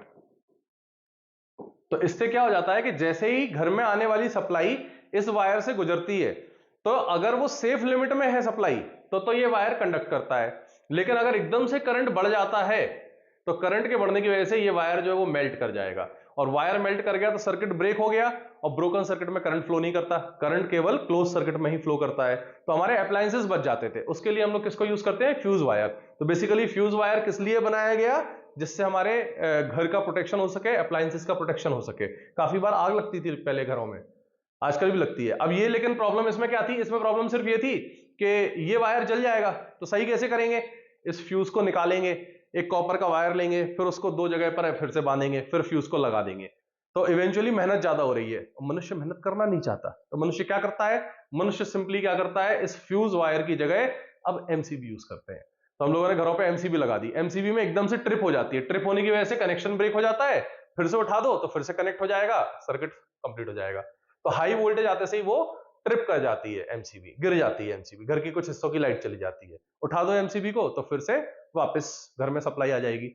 तो हमने अपनी मेहनत बचाने के लिए उसको रिप्लेस किया है। तो फ्यूज वायर की प्रॉपर्टी क्या है, फ्यूज वायर की सिंपल सी प्रॉपर्टी है कि इसका मेल्टिंग पॉइंट कैसा होना चाहिए, it should be low. Fuse wire should have a very low melting point, safe limits में चल पाए सिर्फ। दूसरा नेक्स्ट पॉइंट हमसे पूछता है वो कि सर घरों में जो सप्लाई आ रही है वो एसी है या डीसी। तो बेसिकली सप्लाई 2 तरह की होती है, एक एसी होती है और एक डीसी होती है। एसी सप्लाई वो सप्लाई होती है जो वेरी करती है, कैसे वेरी करती है, साइनोसॉइडली, इस तरीके से। और डीसी सप्लाई यानी कि कांस्टेंट वोल्टेज। तो कांस्टेंट वोल्टेज बेसिकली हमको कौन देता है, तो कांस्टेंट वोल्टेज हमको देती है बैटरी, सेल, इन्वर्टर, ये सब हमको क्या देते हैं, कांस्टेंट वोल्टेज देते हैं। अब एक्चुअली में वो कांस्टेंट नहीं देते, है ना, सच बात तो ये है कि उनमें भी वोल्टेज धीरे धीरे रिड्यूस होने लगता है, जिस वजह से वो डिस्चार्ज होती हैं। बट आइडियली अगर देखा जाए तो एक बैटरी का जो वोल्टेज है वो कैसा रहेगा, कांस्टेंट रहेगा। जबकि एसी सप्लाई की अगर हम बात करें तो इसका वोल्टेज फ्लक्चुएट करता है बिटवीन टू वैल्यूज, जिनको हम पीक वैल्यूज कहते हैं। तो एक मैक्सिमम वैल्यू और एक मिनिमम वैल्यू के बीच में ये हमेशा ऑसिलेट करता रहेगा इस तरीके से, इसको हम लोग बोलते हैं एसी सप्लाई। सवाल उठता है घरों में कौन सी आती है, तो घरों में आती है एसी सप्लाई। घरों में कौन सी सप्लाई आती है? AC supply, house. और ये कहां यूज करते हैं? ये हम लोग छोटे सर्किट्स में खासतौर पर यूज करते हैं, जहां पर 9 वोल्ट 12 वोल्ट के 18 वोल्ट के सेल, स्कूटी की जो बैटरी है वो भी डीसी रहेगी, वहां यूज करते हैं। अब घरों में एसी क्यों करते हैं यूज, उसके पीछे का कारण सुनते हैं। यहां पर वोल्टेज कांस्टेंट है, तो भैया वोल्टेज अगर कांस्टेंट है तो करंट भी कांस्टेंट हो गया, और करंट कांस्टेंट हो गया तो हीट होता है आई स्क्वायर आर टी, ये भी कांस्टेंट हो गया, यानी बहुत ज्यादा हीट लॉस हो रहा है। जबकि इसमें क्या हो रहा है? वोल्टेज कम ज्यादा हो रहा है, फ्लक्चुएट हो रहा है। तो जब हम इसको ट्रांसमिट करते हैं तो ट्रांसमिशन के दौरान इसका जो करंट हो जाता है वो लो करंट हो जाता है। अगर मैं लो करंट में इसको कन्वर्ट कर पा रहा हूं तो इसका मतलब हीट लॉस भी कैसा हो जाएगा? कम हो जाएगा। हीट लॉस अगर कम हो गया, करंट हमारा कम है, तो इसको काफी दूर तक भेजा सकता है। औरंगाबाद से पुणे भेज दो, तुम उल्टा कर लो, पुणे से औरंगाबाद भेज दो। तो पुणे से औरंगाबाद अगर लाइट भेज रहे हो तो एसी भेज सकते हो, डीसी नहीं भेज सकते, क्योंकि डीसी को भेजोगे रास्ते में खाती जाएगी, खर्च होती जाएगी, हीट निकलती जाएगी और यहां पहुंचने के पहले पहले पूरी खत्म हो चुकी होगी। लेकिन एसी क्या कर देता है? लो करंट हाई वोल्टेज में कन्वर्ट हो जाता है। किस में कन्वर्ट हो जाता है? लो करंट हाई वोल्टेज। तो उस वजह से ये लंबे दूरी पर जब जाता है तो हीट लॉसेस नहीं होते हैं। हीट लॉसेस नहीं होते, गलत है, मैं गलत कह गया, कम होते हैं, हीट लॉसेस कम होते हैं। और हीट लॉस अगर कम हो रहा है तो हमारी सप्लाई कहीं भी भेजी जा सकती है। अब यहां घरों पे जब उसको भेजना होता है तो एक यंत्र लगाते हैं इसको ट्रांसफार्मर, आपने सुना होगा, डीपी खराब हो गई, ट्रांसफार्मर खराब हो गया, तो वो ट्रांसफार्मर का काम क्या होता है? स्लो करंट हाई वोल्टेज को कन्वर्ट कर देता है लो वोल्टेज हाई करंट में। तो 220 वोल्ट की सप्लाई हमारे घरों में आ जाती है। तो ट्रांसमिशन किसका ज्यादा आसान है? एसी का। इसका मुश्किल है, पहला प्रॉब्लम। दूसरा drawback, DC is very dangerous. क्यों? तुमने टच किया डीसी 18 वोल्ट की, ठीक है, इन्वर्टर का तार डायरेक्टली छू लिया, सीधा प्राण पखेरु उड़ जाएंगे, मनुष्य खत्म हो जाएगा। क्यों खत्म हो जाएगा? क्योंकि भाई साहब एकदम से ज्यादा सा करंट आपके बॉडी में से पास कर रहा है। हमारे बॉडी की औकात इतनी है कि अगर 1 एम्पियर करंट इसमें से पास करा दो ना तो हार्ट अटैक आ जाएगा, लकवा मार जाएगा, बॉडी को पैरालिसिस हो जाएगा। बात समझ रहे हो मेरी? अगर 1 एम्पियर, तो सोचो अगर उससे ज्यादा करंट फ्लो करा दिया तो खेला हो बे, राइट? तो ऐसे परिस्थिति में सिंपल सी बात क्या हो जाएगी हमारी, कि अगर मैं यहां पर डीसी सप्लाई दे रहा हूं तो it is very very dangerous. D for DC, D for dangerous. लेकिन एसी कंपैरेटिवली कम डेंजरस है। डेंजरस ये भी है, ये नहीं कि तुम जाके एसी के तार छू लो और फिर कहो डीटी सर बोले थे। नहीं नहीं नहीं नहीं नहीं। एसी डेंजरस कम क्यों है? वो इसलिए है क्योंकि इसकी वैल्यू जो है वो लगातार चेंज हो रही है, तो बीच में जीरो भी हो रही है कई बार। तो कई बार आपने देखा होगा झटका लगता है और हम छोड़ देते हैं। डीसी में झटका लगेगा ना तो चिपके रह जाओगे, एसी में झटका लगता है तो हम एकदम से बाहर को फेंकते हैं। क्यों फेंकते हैं? क्योंकि बीच में जीरो भी हो रहा है। जब जीरो हुआ उस दौरान हम अलग हो सकते हैं। तो ये इसका फायदा है कि एसी कम डेंजरस होता है, डीसी ज्यादा डेंजरस होता है। एसी को ट्रांसमिशन ज्यादा लंबा कर सकते हैं, इसीलिए घरों में जो सप्लाई आती है वो एसी सप्लाई आती है। दूसरा, घरों में हम जो सप्लाई लगाते हैं वो सीरीज कॉम्बिनेशन में लगता है या पैरेलल में, ये भी हमको पता होना चाहिए। आप कॉमन सेंस लगाओ, मैंने यहां लगाया एक बढ़िया बल्ब, ओए ये कर, हाँ ओए, हाँ, यहां मैंने एक बढ़िया सा बल्ब लगाया, फिर मैंने यहां लगा दिया एक फ्रिज,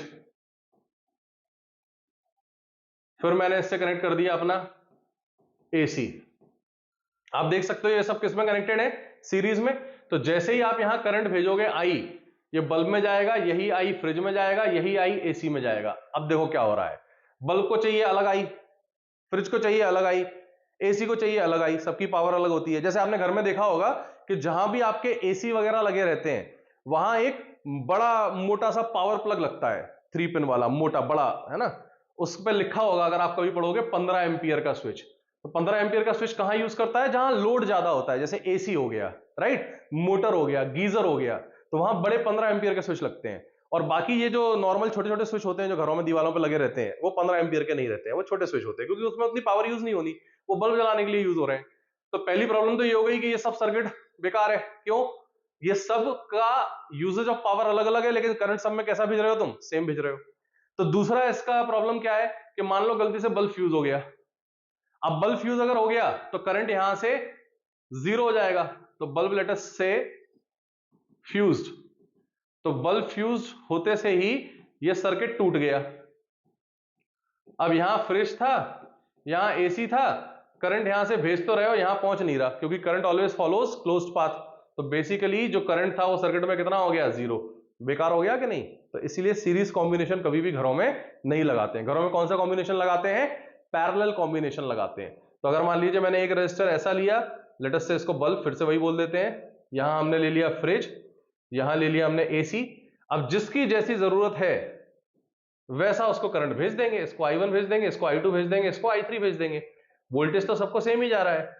ये फ्यूज भी हो गया तो ये सर्किट तो क्लोज है, करंट फ्लो करेगा, यहां भी करंट फ्लो करेगा। तो हाउस होल्ड सप्लाई में कैसा कॉम्बिनेशन आता है, सीरीज नहीं आता।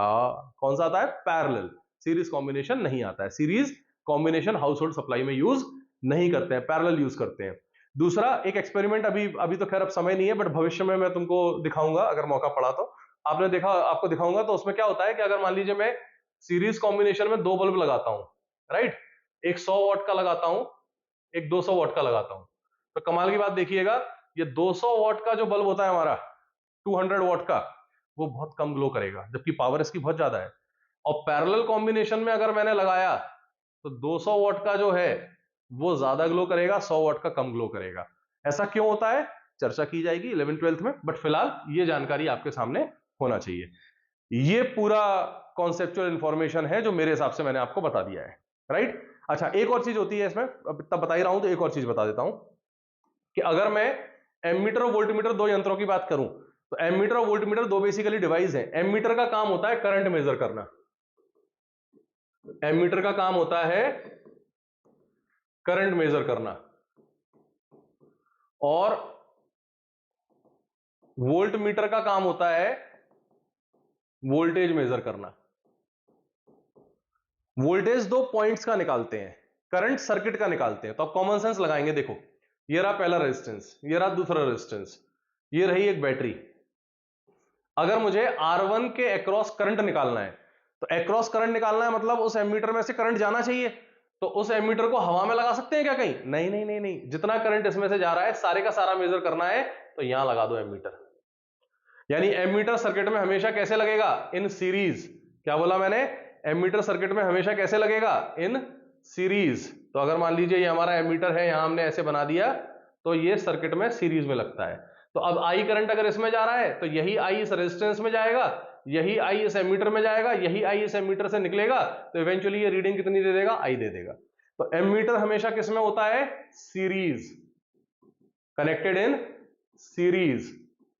और वोल्ट मीटर कैसे कनेक्ट होता है, यहां बना देता हूं। इसको मैंने ले लिया R3, लेटेस्ट से मुझे R3 का वोल्टेज निकालना है।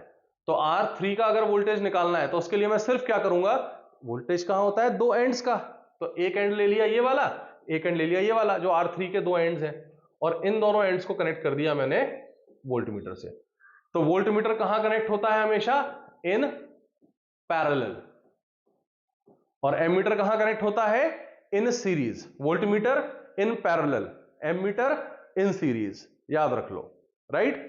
इसके लिए एक छोटी सी ट्रिक भी होती है।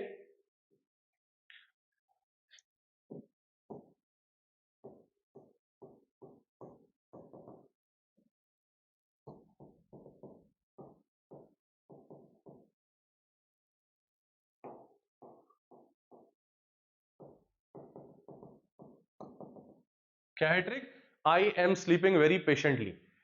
आई एम बोले तो एमीटर, स्लीपिंग बोले तो सीरीज, वेरी में वी बोले तो वोल्ट मीटर, पेशेंटली बोले तो पैरेलल। कई बार ये नेमोनिक्स की छोटी छोटी ट्रिक्स होती हैं जो आपको चीजें भूलने नहीं देती हैं। चीजें क्या है, आपके हिसाब से काफी सारी हैं तो भूलना नहीं है, तो इसके लिए हम इसको बार बार देखेंगे, राइट। अब मैं फटाफट एक बार फिर से पूरा रिवीजन करा रहा हूं, सब लोग ध्यान से देखना, ध्यान से समझना, ये सबसे इंपॉर्टेंट हिस्सा है, जवाब तुम दोगे। सबसे पहले हमने पढ़ा करंट। करंट क्या होता है, rate of flow of charge. क्या होता है करंट, बोलो, rate of flow of charge. कितना चार्ज कितने समय में फ्लो कर रहा है, ये करंट देता है। दूसरा हमने पढ़ा था वोल्टेज। वोल्टेज होता है इस चार्ज को मूव कराने के लिए रिस्पॉन्सिबल।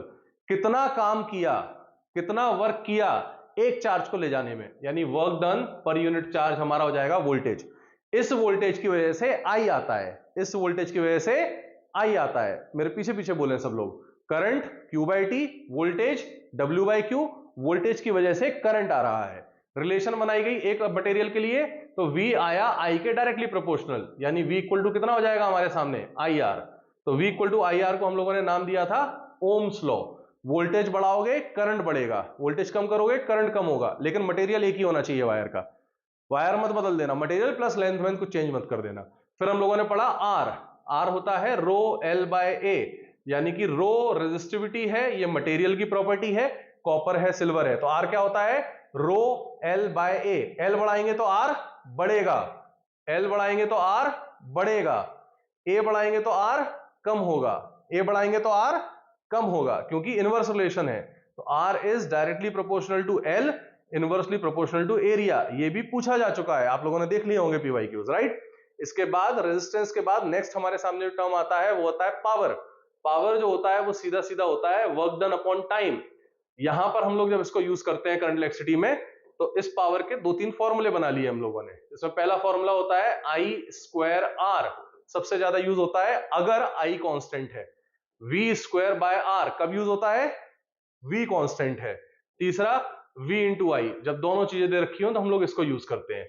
आई स्क्वायर आर कब यूज करेंगे, जब आई कांस्टेंट होगा। वी स्क्वायर बाय आर कब यूज करेंगे, जब v कांस्टेंट होगा। आर क्या है रेजिस्टेंस, p क्या है पावर। ये इंफॉर्मेशन आपके सामने होना चाहिए, तो हमें ये पता चल गया। इसी पावर से आती है हीट।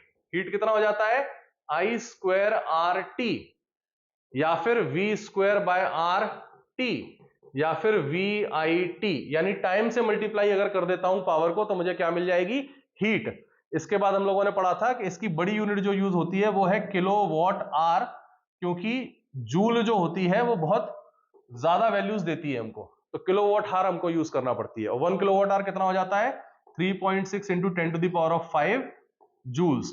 अगर मुझे इसको कैलोरी में कन्वर्ट करना है तो सिर्फ क्या करूंगा 4.18 से डिवाइड कर दूंगा, कैलोरी आ जाएगी, राइट। ये इंफॉर्मेशन हमने देख लिया है। घरों में कौन सी सप्लाई आती है एसी, कितने तरह की होती है दो, एसी और डीसी। डीसी में वोल्टेज कांस्टेंट होता है, करंट कांस्टेंट होता है, एसी में वेरी करता है, फ्लक्चुएट करता है बिटवीन 2 पॉइंट्स, राइट। कौन सा ट्रांसमिशन के लिए आसान है एसी। घर में कौन आता है एसी। डीसी कहां यूज होती है बैटरीज में, सॉरी ये स्कूटी वगैरह में, कार में यूज होती है, इन्वर्टर में यूज होती है, वहां बैटरी यूज होती है। जहां सेल यूज हो रहा है वो कांस्टेंट वोल्टेज सप्लाई है। कौन ज्यादा यूजफुल है एसी। क्यों यूजफुल है, लंबे दूरी पर भेज सकते हैं। क्यों भेज सकते हैं, क्योंकि लो करंट में कन्वर्ट करके भेजता है तो हीट कम होती है, ट्रांसमिशन के दौरान लॉस कम होता है। लेकिन डीसी में लॉस ज्यादा होगा क्योंकि करंट कांस्टेंट है। दूसरा, घरों में कौन सी सप्लाई आती है एसी। कॉम्बिनेशन कैसा लगाते हैं अप्लायंसेस का, सारे पंखे सारे बल्ब सारे फ्रिज सारे एसी कूलर कैसे लगाते हैं सीरीज में, नहीं नहीं नहीं नहीं नहीं पैरेलल में। क्यों, जिससे कोई एक अप्लायंस खराब भी हो जाए तो बाकी सब चलता रहे। दूसरा फायदा कि हर अप्लायंस को चाहिए अलग अलग करंट, लेकिन हमने सीरीज में दे दिया तो करंट सबका कैसा आता है सेम। हमने देखा था कि अगर कॉम्बिनेशन सीरीज है तो सीधा सीधा बोल देंगे कि R1 प्लस R2, और कॉम्बिनेशन अगर पैरेलल है तो R इक्विवेलेंट हो जाएगा 1 bye R1 plus 1 bye R2। यहां सबसे खास बात यह है कि इसका रेसिप्रोकल लेना मत भूलना, सवाल काफी बच्चे गलत करके आते हैं पेपर में, वो 1 बाय R1 1 बाय R2 तो कर देते हैं, रेसिप्रोकल नहीं लेते। तो ये आपके लिए एक छोटा सा पूरा एनालिसिस हो गया जिसमें करंट इलेक्ट्रिसिटी की सारी जानकारी मैंने देने की कोशिश की। अब इसके क्वेश्चंस किस तरीके के आते हैं थोड़ा उसको भी देख लेते हैं। देखो ये सारे आए हुए सवाल हैं 2023 और उसके आसपास ही आए हुए हैं, तो कुछ सिलेक्ट किए मैंने, देख लेते हैं फटाफट। वो कह रहे हैं 3 resistors 6, 4 and 4 ohm are connected together so that total resistance is 8 ohm. Draw a diagram to show this arrangement and give reason to justify your answer. अब देखो बेटा 6, 4 और 4 से हमको कितना बनाना है 8। तो आपको एक चीज सिखाई थी मैंने कि अगर मैं R ओम के n रेजिस्टर पैरेलल में लगाता हूं तो इक्विवेलेंट आता है R बाय n।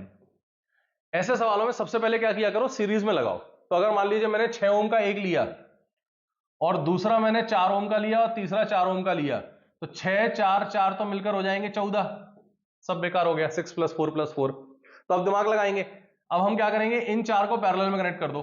तो जैसे ही यहां 6 लगाया यहां पर 4 और 4 लगा दिए, ये 4 और 4 मिलकर इक्विवेलेंट कितना दे देंगे, हमने अभी पढ़ा था कि इक्विवेलेंट रेजिस्टेंस जो आता है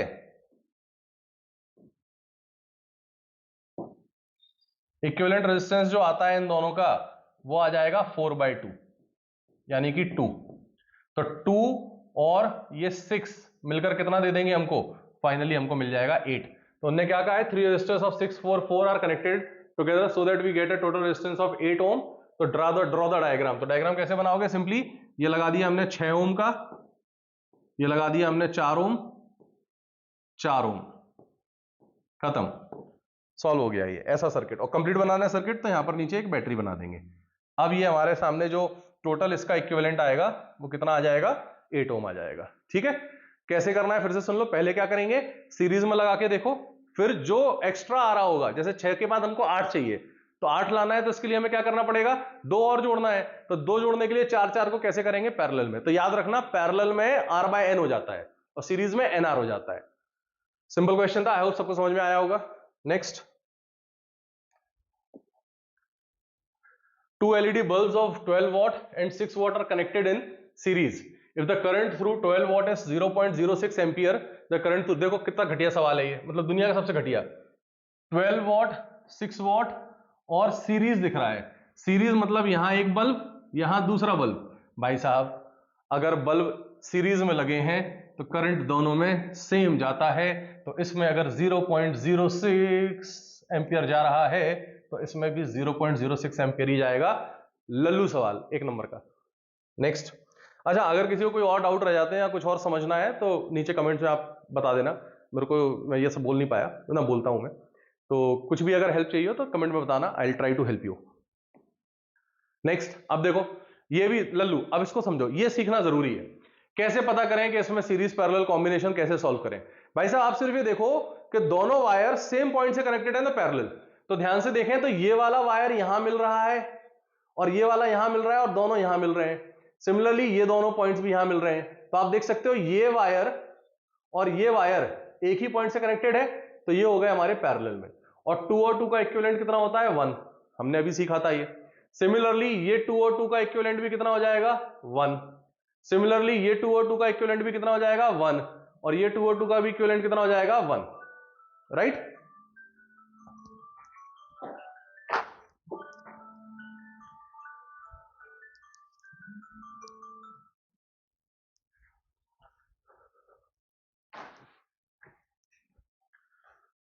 राइट।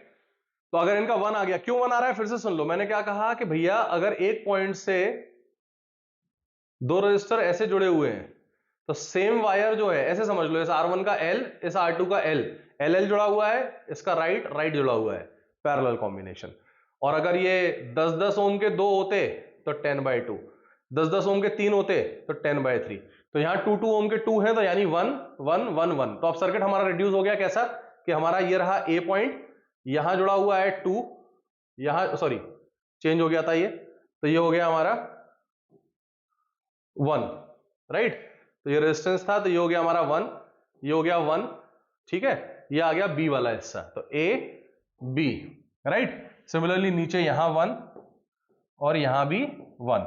अब कॉमन सेंस लगाओ बेटा, यहां से जो भी करंट भेजोगे वो बटेगा, कुछ इसमें जाएगा कुछ इसमें जाएगा। अब ये तो पूरा एक ही वायर है ना, तो एक वायर में दोनों रेजिस्टर्स आपस में कनेक्टेड है, मतलब ये कैसा है, सीरीज कॉम्बिनेशन। तो ये 1 और 1 मिलकर कितना बन जाएंगे, ये 2 बन जाएंगे। तो 1 और 1 मिलकर बन गए 2, और ये 1 और 1 मिलकर कितने बन गए, 2। अब आपका फिर से रिड्यूस हो गया ये सर्किट, ऊपर 2 नीचे 2, तो 2 और 2 मिलकर फाइनली फिर से आप जानते हो 2/2 यानी कितना हो जाएगा, 1। तो इसका आंसर आ जाएगा सीधा सीधा 1 ohm is the R equivalent. Simple question है, राइट। ऐसे करना होता है इन सवालों को। I hope this is very clear, right. कुछ डाउट हो तो पूछ लेना, सिंपल। कैसे पूछोगे, कमेंट में डाल देना, मैं बता दूंगा फिर से। एक और वीडियो डाल देंगे, क्या है, घर की खेती है, जितने डालो उतने डालो, राइट। तो ऐसे आ जाएगा ये सिंपल। क्या बोला मैंने, सिर्फ ये देखो लेफ्ट राइट कनेक्शन कैसा हो रहा है। अगर दोनों वायर के सेम पॉइंट, नाम दे दिया करो रजिस्टर को, ये रहा रजिस्टर, नाम दे दो, इसका नाम दे दो 1, इसका नाम दे दो 2। तो जैसे इस सर्किट में भी अगर आप ध्यान से देखोगे तो ये रजिस्टर ऐसा था, नीचे वाला ऐसा था, आप इसका नाम 1 दे दो, इसका भी 1 दे दो, इसका 2 दे दो, तो इसका भी 2 हो गया। तो आप ध्यान से देखो दोनों वायर के 2-2 जुड़े हुए हैं, यानी पैरेलल है, राइट। और सीरीज में क्या होगा, अगर ऐसे जुड़े हैं तो इसका हो गया 1, ये हो गया 2, लेकिन दूसरे वाले के लिए ये 1 है और ये 2 है, तो अब 2 1 जुड़ रहे हैं, यानी कि ये कैसा कॉम्बिनेशन है, सीरीज। सिंपल क्वेश्चन है। लल्लू सवाल आते हैं तुम लोगों के, बस तमीज से करना है, ध्यान से सीख के करना है, हो जाएगा। अगला देखो, अगले में क्या कह रहे हैं, let the resistance of electrical device remain constant while potential difference across the two ends decreases to 1/4। अंग्रेजी ज्यादा लिखी है तो क्या करो, पहले कन्वर्ट कर लो इसको। तो उसने कहा कि resistance of electrical device remain constant, तो आर कैसा हो गया, कांस्टेंट हो गया, ठीक है भैया। Potential difference across the two ends decreases, यानी वोल्टेज जो है वो डिक्रीज हो रहा है। आगे क्या कह रहे हैं, to 1/4 of its initial value, यानी V final is V initial by 4। ये हमारे सामने आ गया। क्या होता है, लैंग्वेज को इन शब्दों में कन्वर्ट कर लोगे तो न्यूमेरिकल्स में कभी दिक्कत नहीं आएगी। 10th के ज्यादातर बच्चों को दिक्कत क्यों आती है न्यूमेरिकल में, they are not able to decode this language into this symbolic terms, right. आगे पढ़ते हैं, what change will occur in the current through it. आपको एक ही तो कानून पता है, V इक्वल टू IR, यानी कि अगर वोल्टेज इंक्रीज करेगा तो करंट इंक्रीज करेगा, और वोल्टेज डिक्रीज करेगा तो करंट डिक्रीज करेगा, और सेम प्रोपोर्शन में डिक्रीज करेगा। तो उन्होंने कहा है कि what change will occur through the current, तो भैया अगर वोल्टेज 1/4 हो गया तो I final will be equal to I initial by 4। कोई बोले प्रूफ करो तो ऐसे कर दो, V initial upon I initial equal to V final upon I final. Now final खत्म हो गया, V इनिशियल को हमने V लिख दिया, I इनिशियल को I लिख दिया, V फाइनल हो गया हमारा V बाय 4, और I फाइनल हमको निकालना है। सॉल्व करोगे यही आंसर आएगा, अगर करना हो सॉल्व, नहीं तो डायरेक्टली दिख रहा है मेरे को ना। आगे क्या लिखा है, state the law which helps you to solve this question. अरे भैया ओम्स लॉ सबने किया हुआ है, कौन सा लॉ है, Ohm's law. So Ohm's law is responsible for solving this question. 2 number पक्के। अगले पे आ जाओ, the resistance of resistor is reduced to half of its initial value if the other parameters of the electrical circuit remain unaltered, the amount of heat reduce. देखो फिर से अंग्रेजी कर रहा है, कुछ नहीं है, अंग्रेजी है और कुछ नहीं है। कन्वर्टेड, कन्वर्टेड कैसे, देखो भैया, resistance of a resistor is reduced to half of its initial value, तो R डैश कितना हो गया, इनिशियल वैल्यू का आधा। अदर पैरामीटर्स क्या क्या होते हैं, वोल्टेज करंट, दोनों कैसे रख दिए हैं, कांस्टेंट। तो वोल्टेज और करंट को अगर हमने कांस्टेंट रख दिया है तो पूछ रहा है amount of heat produced in the resistor will be, ठीक है। तो अगर मैं आपसे बोलता हूं कि भैया हीट क्या होता है, तो आप बोल दोगे सीधा सीधा V² बाय R, ठीक है। मेनली जब भी वो अदर पैरामीटर्स की बात करता है तो हम लोग वोल्टेज को ज्यादा प्रायोरिटी देते हैं। तो यहां पर V² बाय R लोगे तो आप देख सकते हो कि भैया H, ये H इनिशियल था, V initial by R initial, तो H फाइनल कितना हो जाएगा आपका, V फाइनल का स्क्वायर बाय R फाइनल। कह सकते हैं ऐसा, खत्म हो गया सवाल। देखो कैसे डिवाइड कर दो दोनों को, तो H final upon H initial, ये तो कट गया क्योंकि सेम था, तो कितना बन जाएगा ये R initial by R final. और आप जानते हो R फाइनल कितना है आपका, R/2 है, तो यहां पर हम लोग लिख देंगे इसको R upon R/2। So this will solve out to 2। क्या कर दिया है मैंने, फिर से देख लो, R अपॉन R/2, ये R से ये R कट जाएगा, इवेंचुअली 2 बचेगा, तो यानी heat final should be equal to twice of heat initial. Answer to this question 2 times. देख रहे हो, एक नंबर पक्का, सिंपल से सवाल है, कुछ भी नहीं है इसमें, ठीक है। नेक्स्ट,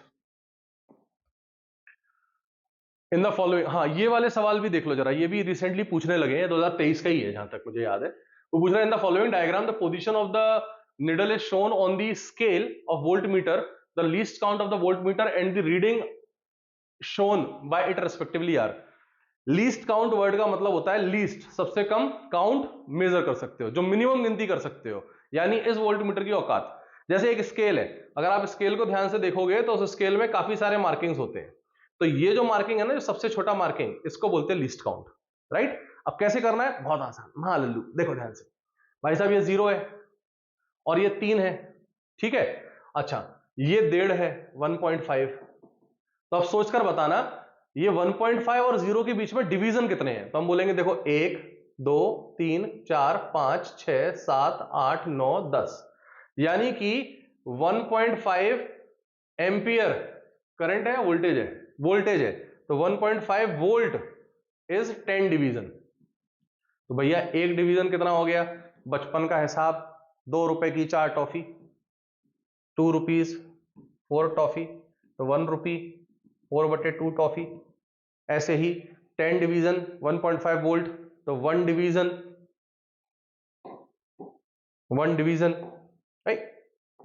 1 डिवीजन, इसका मतलब 1.5 बटे 10 वोल्ट। 1.5 बटे 10 को अंग्रेजी में 0.15 बोल सकते हैं। ये हमारे सामने इसका आंसर आ गया। लल्लू से लल्लू सवाल है, कुछ नहीं है इनमें। पहला ऑप्शन तो ये मैच हो गया। दूसरे में क्या पूछ रहा है? Least count and reading. Reading क्या है? देखो भैया 1.5 से ज्यादा है, और कितना ज्यादा है? 2 ज्यादा है।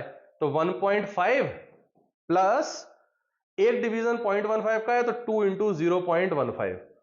तो भाई साहब ये कितना हो गया?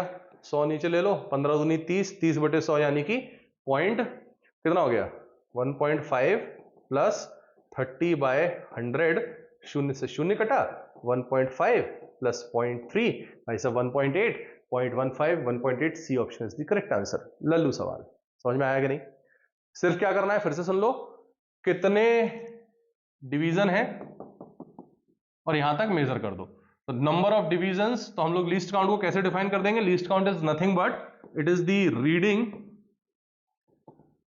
Upon number of divisions. ये 2 बार 3 बार आ गया मेरे सामने, तो इसलिए इसको ध्यान रखना, राइट? नेक्स्ट, ये रहा। If 4 identical resistances of 8 ohms are first connected in series so as to give effective resistance Rs and then connected in parallel to so as to give effective resistance Rp, then its ratio क्या होगा? कुछ नहीं है, देखो कितने resistor है? 4 identical है। Identical तो जिंदगी आसान, पैरेलल में नंबर ऑफ से डिवाइड कर देना, सीरीज में मल्टीप्लाई कर देना। तो उन्होंने कहा है 4 रजिस्टर है कनेक्टेड इन सीरीज, तो Rs हो जाएगा 4R। डायग्राम ऐसा, बोर्ड है तो लिखना अच्छे से, हम तो बोर्ड वाले नहीं है, हम तो आईटी वगैरह पढ़ा रहे हैं, तो आदत हो गई जल्दी करने की। तुम लोग बकायदा लिखना है ना। If 1 resistance is equal to R ohms then 4 resistance connected as R करते रहना अपने हिसाब से, है ना। अपन को डायरेक्ट करना है, ठीक है। तुम लिखना, तुम समझ लोगे ना, तुम समझ रहे हो ना? हाँ, अब सुनो। तो RS कितना हो गया? 4R। ऐसे ही जब ये पैरेलल में लगेंगे तो टेंशन नहीं लेने का, सीधा डिवाइड करने का। तो आरपी बन जाएगा R/4।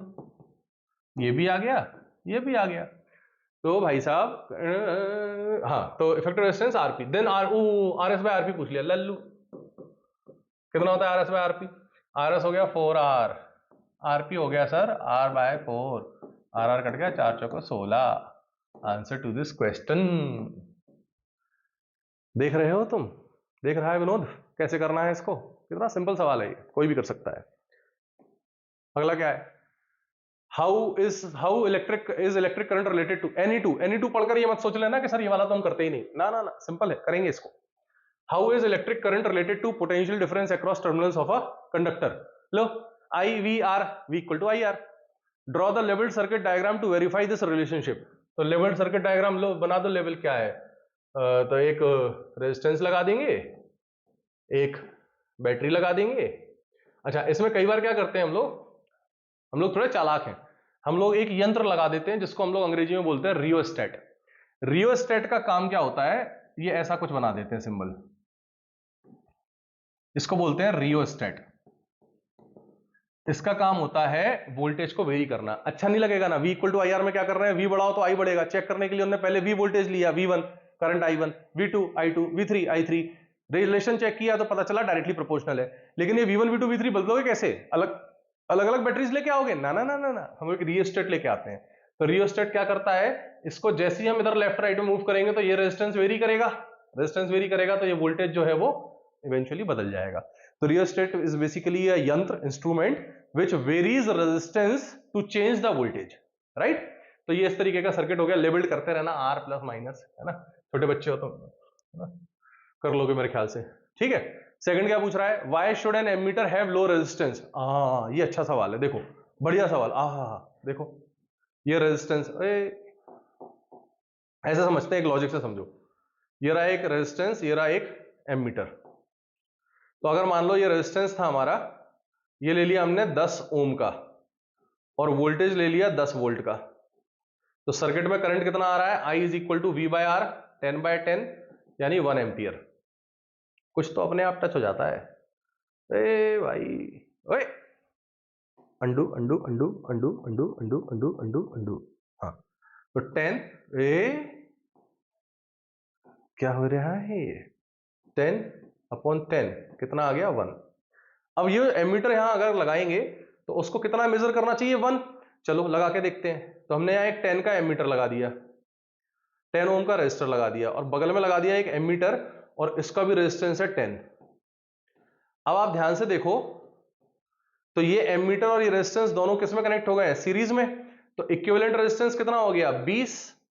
तो अब करंट कितना आएगा? तो हम बोल देंगे I dash will be equal to voltage 10 upon resistance 20, यानी कि भैया 0.5 एम्पियर बता रहा है ये, जबकि आंसर कितना आना चाहिए था? 1 एम्पियर।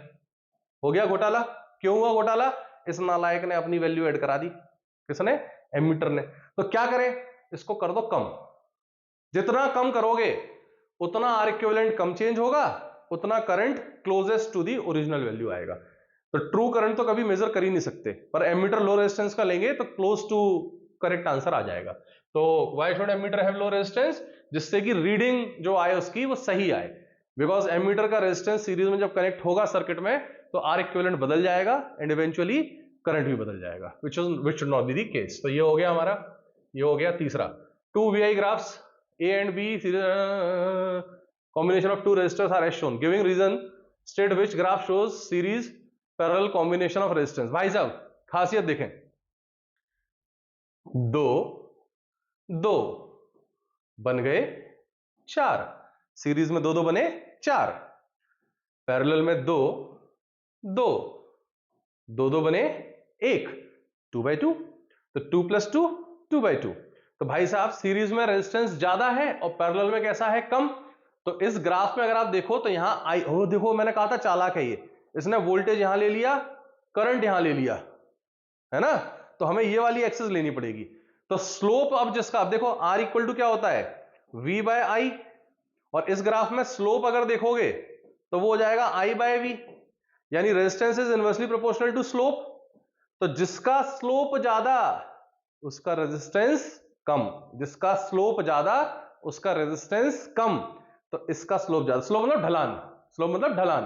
दो गाड़ी ले जा रहे हो, एक ढलान होती है जू और एक होती है जू। तो जू वाले में जो है, मतलब इस वाले में तेज जाएगी स्पीड, स्लोप ज्यादा है, ढलान ज्यादा है, राइट? कम ढलान होगी पहाड़ पे चढ़ जाते हैं, ट्रैकिंग करते हैं। ज्यादा ढलान होगी आहा ना ना ना ना। तो कैसे करेंगे हम लोग? तो यहां सीधा सीधा क्या कह सकते हैं कि भैया इसका स्लोप ज्यादा है, तो स्लोप बी का ज्यादा, तो रेजिस्टेंस कम, और कम रेजिस्टेंस किस में आता है? पैरेलल में। तो बी वाला हो जाएगा पैरेलल और ए वाला हो जाएगा सीरीज। आई होप ये येलो दिख रहा हो, बोल तो रही हूं, नहीं भी दिख रहा हो येलो। कर रंग बदल दूं क्या? अरे छोड़ो, सब मुंह माया है, बदल दूं क्या? अरे कंफ्यूज कर दिया तुम लोगों ने, लो बदल देता हूं। सब मिट गया। तुम तो भावनाएं समझो, कुछ नहीं होता। देखो रंग रंग। तो ये हो गया आपका स्लोप ज्यादा, JYADA, स्लोप ज्यादा, दिस इंप्लाइज रेजिस्टेंस कम। रेजिस्टेंस कम किस में होता है? पैरेलल। काले पे काला नहीं दिखेगा, कितना लफड़ा है ये। तो पैरेलल, सिंपल हो गया। तीनों केसेस बहुत ही सीधे से थे, राइट? और कुछ है क्या? देखें एक आध कोई और हो तो। हाँ ये भी आ रहा है, why is an AC considered to be advantageous? तुमको पता है क्यों एसी कंसिडर्ड होता है एडवांटेजियस? एसी इसलिए एडवांटेजियस होता है, लंबे दूरी पर भेज सकते हैं। अच्छा वही तो पूछा उसने, oh sorry my bad. Why is an AC considered to be advantageous over direct current for long distance transmission? जिससे कि क्या होता है, लॉन्ग डिस्टेंस में उसका करंट कैसा हो जाता है? कम हो जाता है। तो कम करंट तो हीट लॉस कम, हीट लॉस कम, तो भैया तुमने 100 रुपए भेजे थे 90 पहुंच जाएंगे। और डायरेक्ट वाला कितना नालायक है, 100 रुपए भेजे थे 100 के 100 खर्च कर देगा रास्ते में ही। तो इसीलिए एसी ज्यादा यूजफुल है। लो रेजिस्टेंस होने की वजह से कम हीट का लॉस होता है और फिर वहां जाके ट्रांसफार्मर में कन्वर्ट कर लेते हैं डीपी पे। How is the type of current used in household supply different from given by the constant और वेरिएबल? अभी बताई थी। ये भी हो गया, ये भी हो गया। डीटी सर बढ़िया काम किया आपने। How does an electric fuse prevent electric circuit and applications appliances from a possible damage due to short circuiting और overloading? तुमको पता है फ्यूज में होता है छोटा सा तार, पतला सा तार, पतला सा तार, लो मेल्टिंग पॉइंट। जैसी करंट भेजा, ज्यादा हीट आई, बूम उड़ जाएगा, नहीं घर नहीं उड़ेगा, वो वायर उड़ जाएगा। वायर उड़ गया, सर्किट ब्रेक हो गया, सर्किट ब्रेक हो गया, करंट नहीं जाएगा। सर्किट में करंट अगर नहीं जा रहा है तो फ्रिज खराब होने से बच गया, टीवी खराब होने से बच गई, अन्यथा सब खराब हो जाता। तो melting point, low melting point का फ्यूज वायर यूज होता है। ये भी तुम लिख लोगे मेरे ख्याल से। आया मजा? अगला क्या है? हाँ, ये पुराना सवाल डाला मैंने, थोड़ा पुराना है ये, बट सर्किट है तो सर्किट देख के बच्चे अक्सर डर जाते हैं, तो समझ में आना चाहिए। वो क्या कह रहा है, 12 volt battery is connected to the arrangement of the resistance given below, calculate the total effective resistance of the arrangement and total current flowing in the circuit. लल्लू सवाल, महा लल्लू। ध्यान से देखो भैया, 1 2 1 2 1 2 1 2 सीरीज, यानी 10 और 20 30, 25 और 5 30, कितने नालायक हैं ये, 30 30 जोड़ दिए पैरेलल में, तो भाई साहब आर डैश कितना हो जाएगा, 30/2, दिस विल बिकम 15। पहला आंसर देख रहे हो विनोद।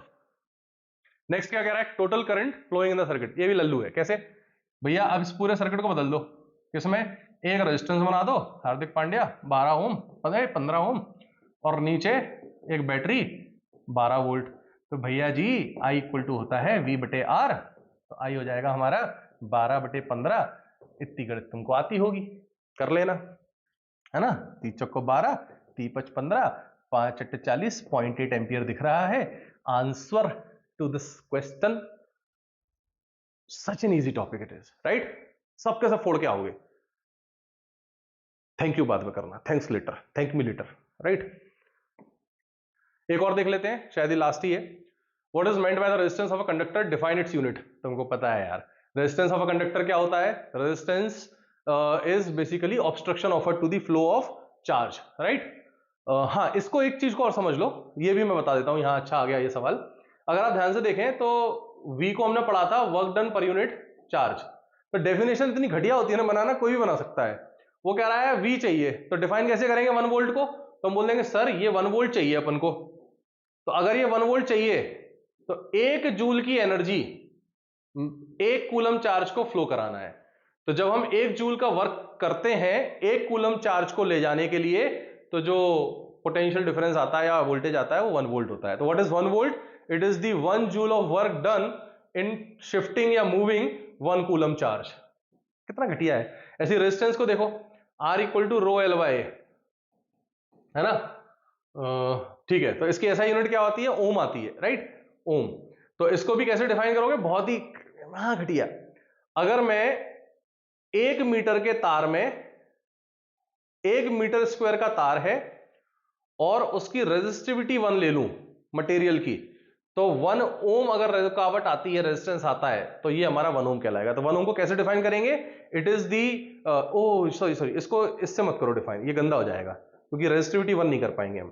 तो मैं बताता हूं इसका ज्यादा अच्छा तरीका क्या है, महाघटिया है। सुनो देखो, ऐसे करो, R इक्वल टू क्या होता है, V/I।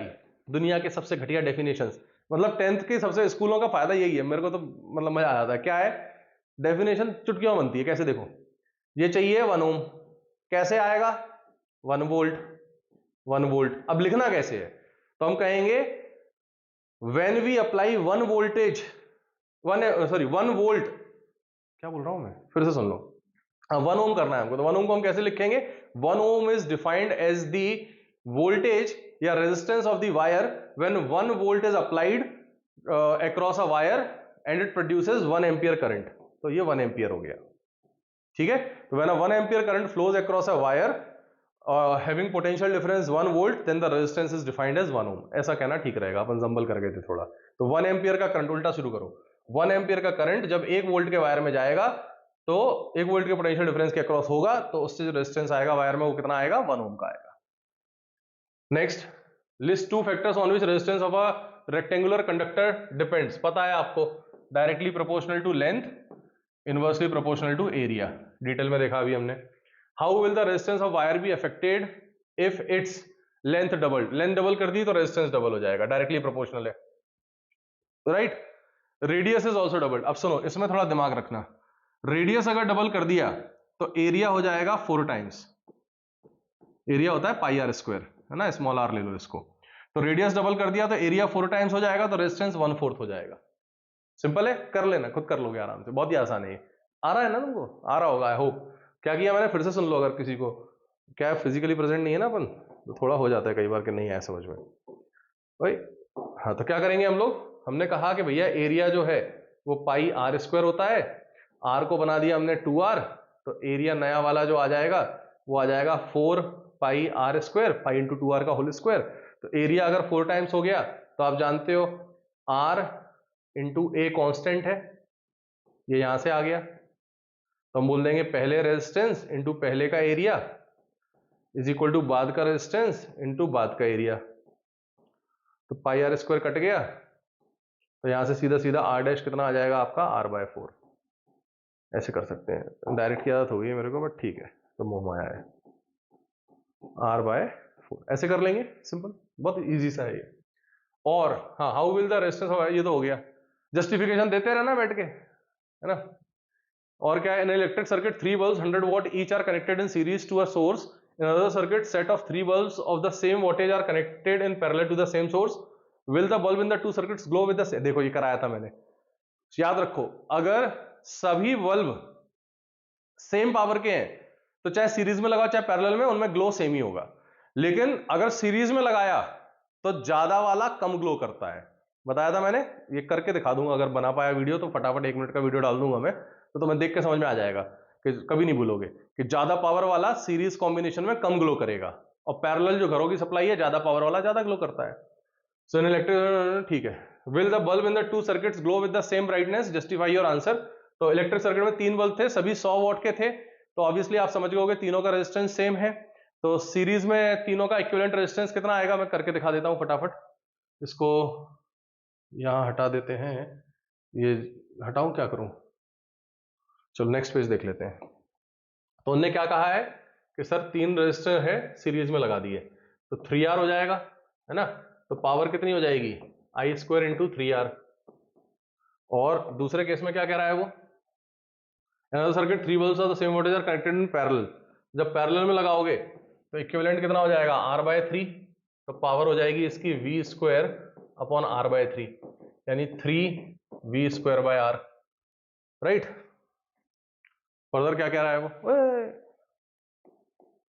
हाँ, फर्दर क्या कह रहा है वो, किसका ब्राइटनेस ज्यादा होगी, दोनों की पावर को कंपेयर करना है हमको।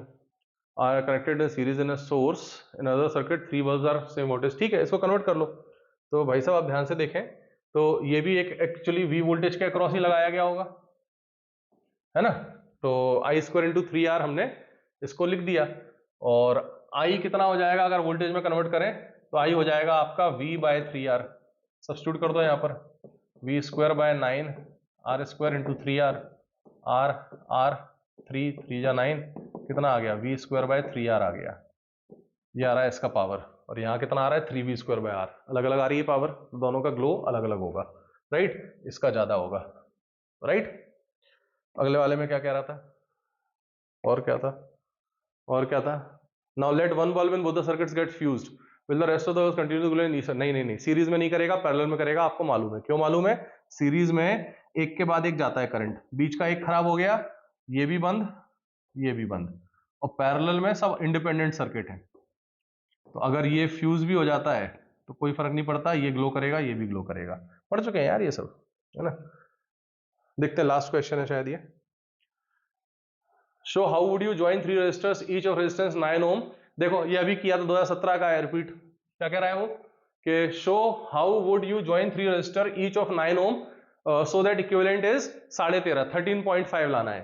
तो सबसे पहले मैंने कहा था 9 को 9 से जोड़ो, तो 9 और 9 कितने हो गए बेटा, 18, तो बेकार हो गया, राइट। तो अब हमें क्या करना पड़ेगा, 9 से ज्यादा है तो एक तो 9 पक्का लगेगा, और दूसरे में हम क्या करते हैं, 9 और 9 को पैरेलल में लगा देते हैं, तो ये 9 और 9 आधे हो जाएंगे, 4.5 बन जाएंगे, ये 9 और 4.5 मिलकर कितने हो गए, 13.5, ये हो गया आंसर पहले वाले का।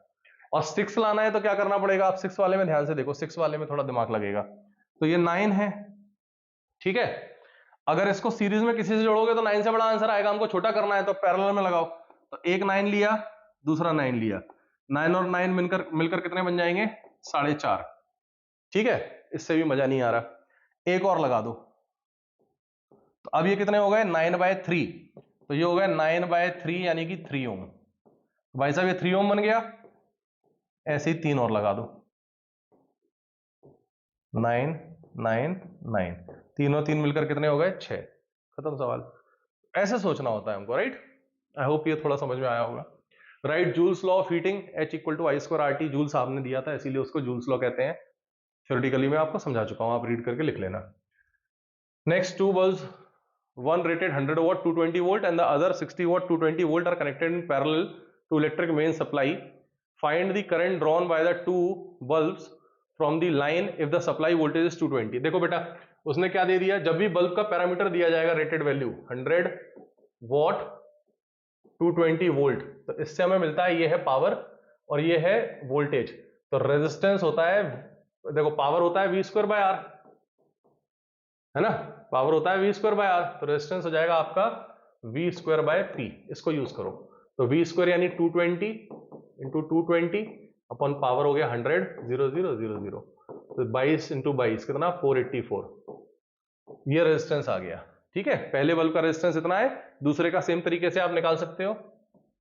आर डैश अगर निकालना है तो आर डैश कितना हो जाएगा आपका वी स्क्वायर यानी 220 इंटू 220 अपॉन 60 0 0, राइट, तो ये कितना हो गया 4840 बाय 6, काट दो तो 2420 बाय 3, ये आपका रेजिस्टेंस आ गया। अब क्या कह रहा है आगे, these are connected in parallel to the electric mains, find the current drawn by the two bulbs। यार इसमें इतना भी नहीं करना, ये तो और भी आसान हो गया, अपन ने पूरा नहीं पढ़ा सवाल, राइट, पूरा सवाल पढ़ना बहुत जरूरी होता है, ये तो और आसान हो गया, इतना कुछ नहीं करना। मैं बताता हूँ क्या करो, सिर्फ आपको दे रखा है P दे रखा है और V दे रखा है, तो हमें मालूम है P इक्वल टू क्या होता है V इंटू आई, तो I इक्वल टू क्या हो जाएगा P बाय V।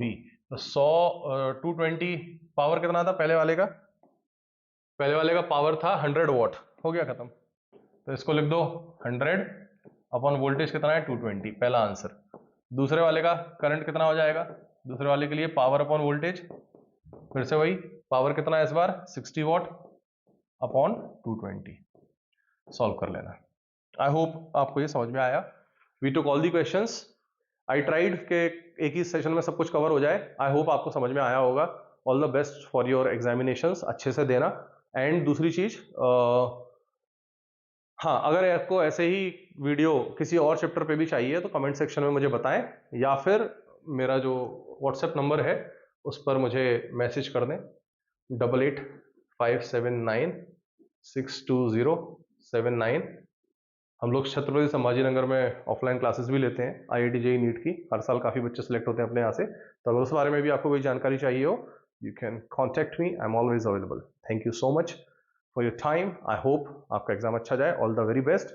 बाकी किसी चैप्टर का अगर चाहिए तो मुझे बता देना, I will give you a one shot video of the same. Bye.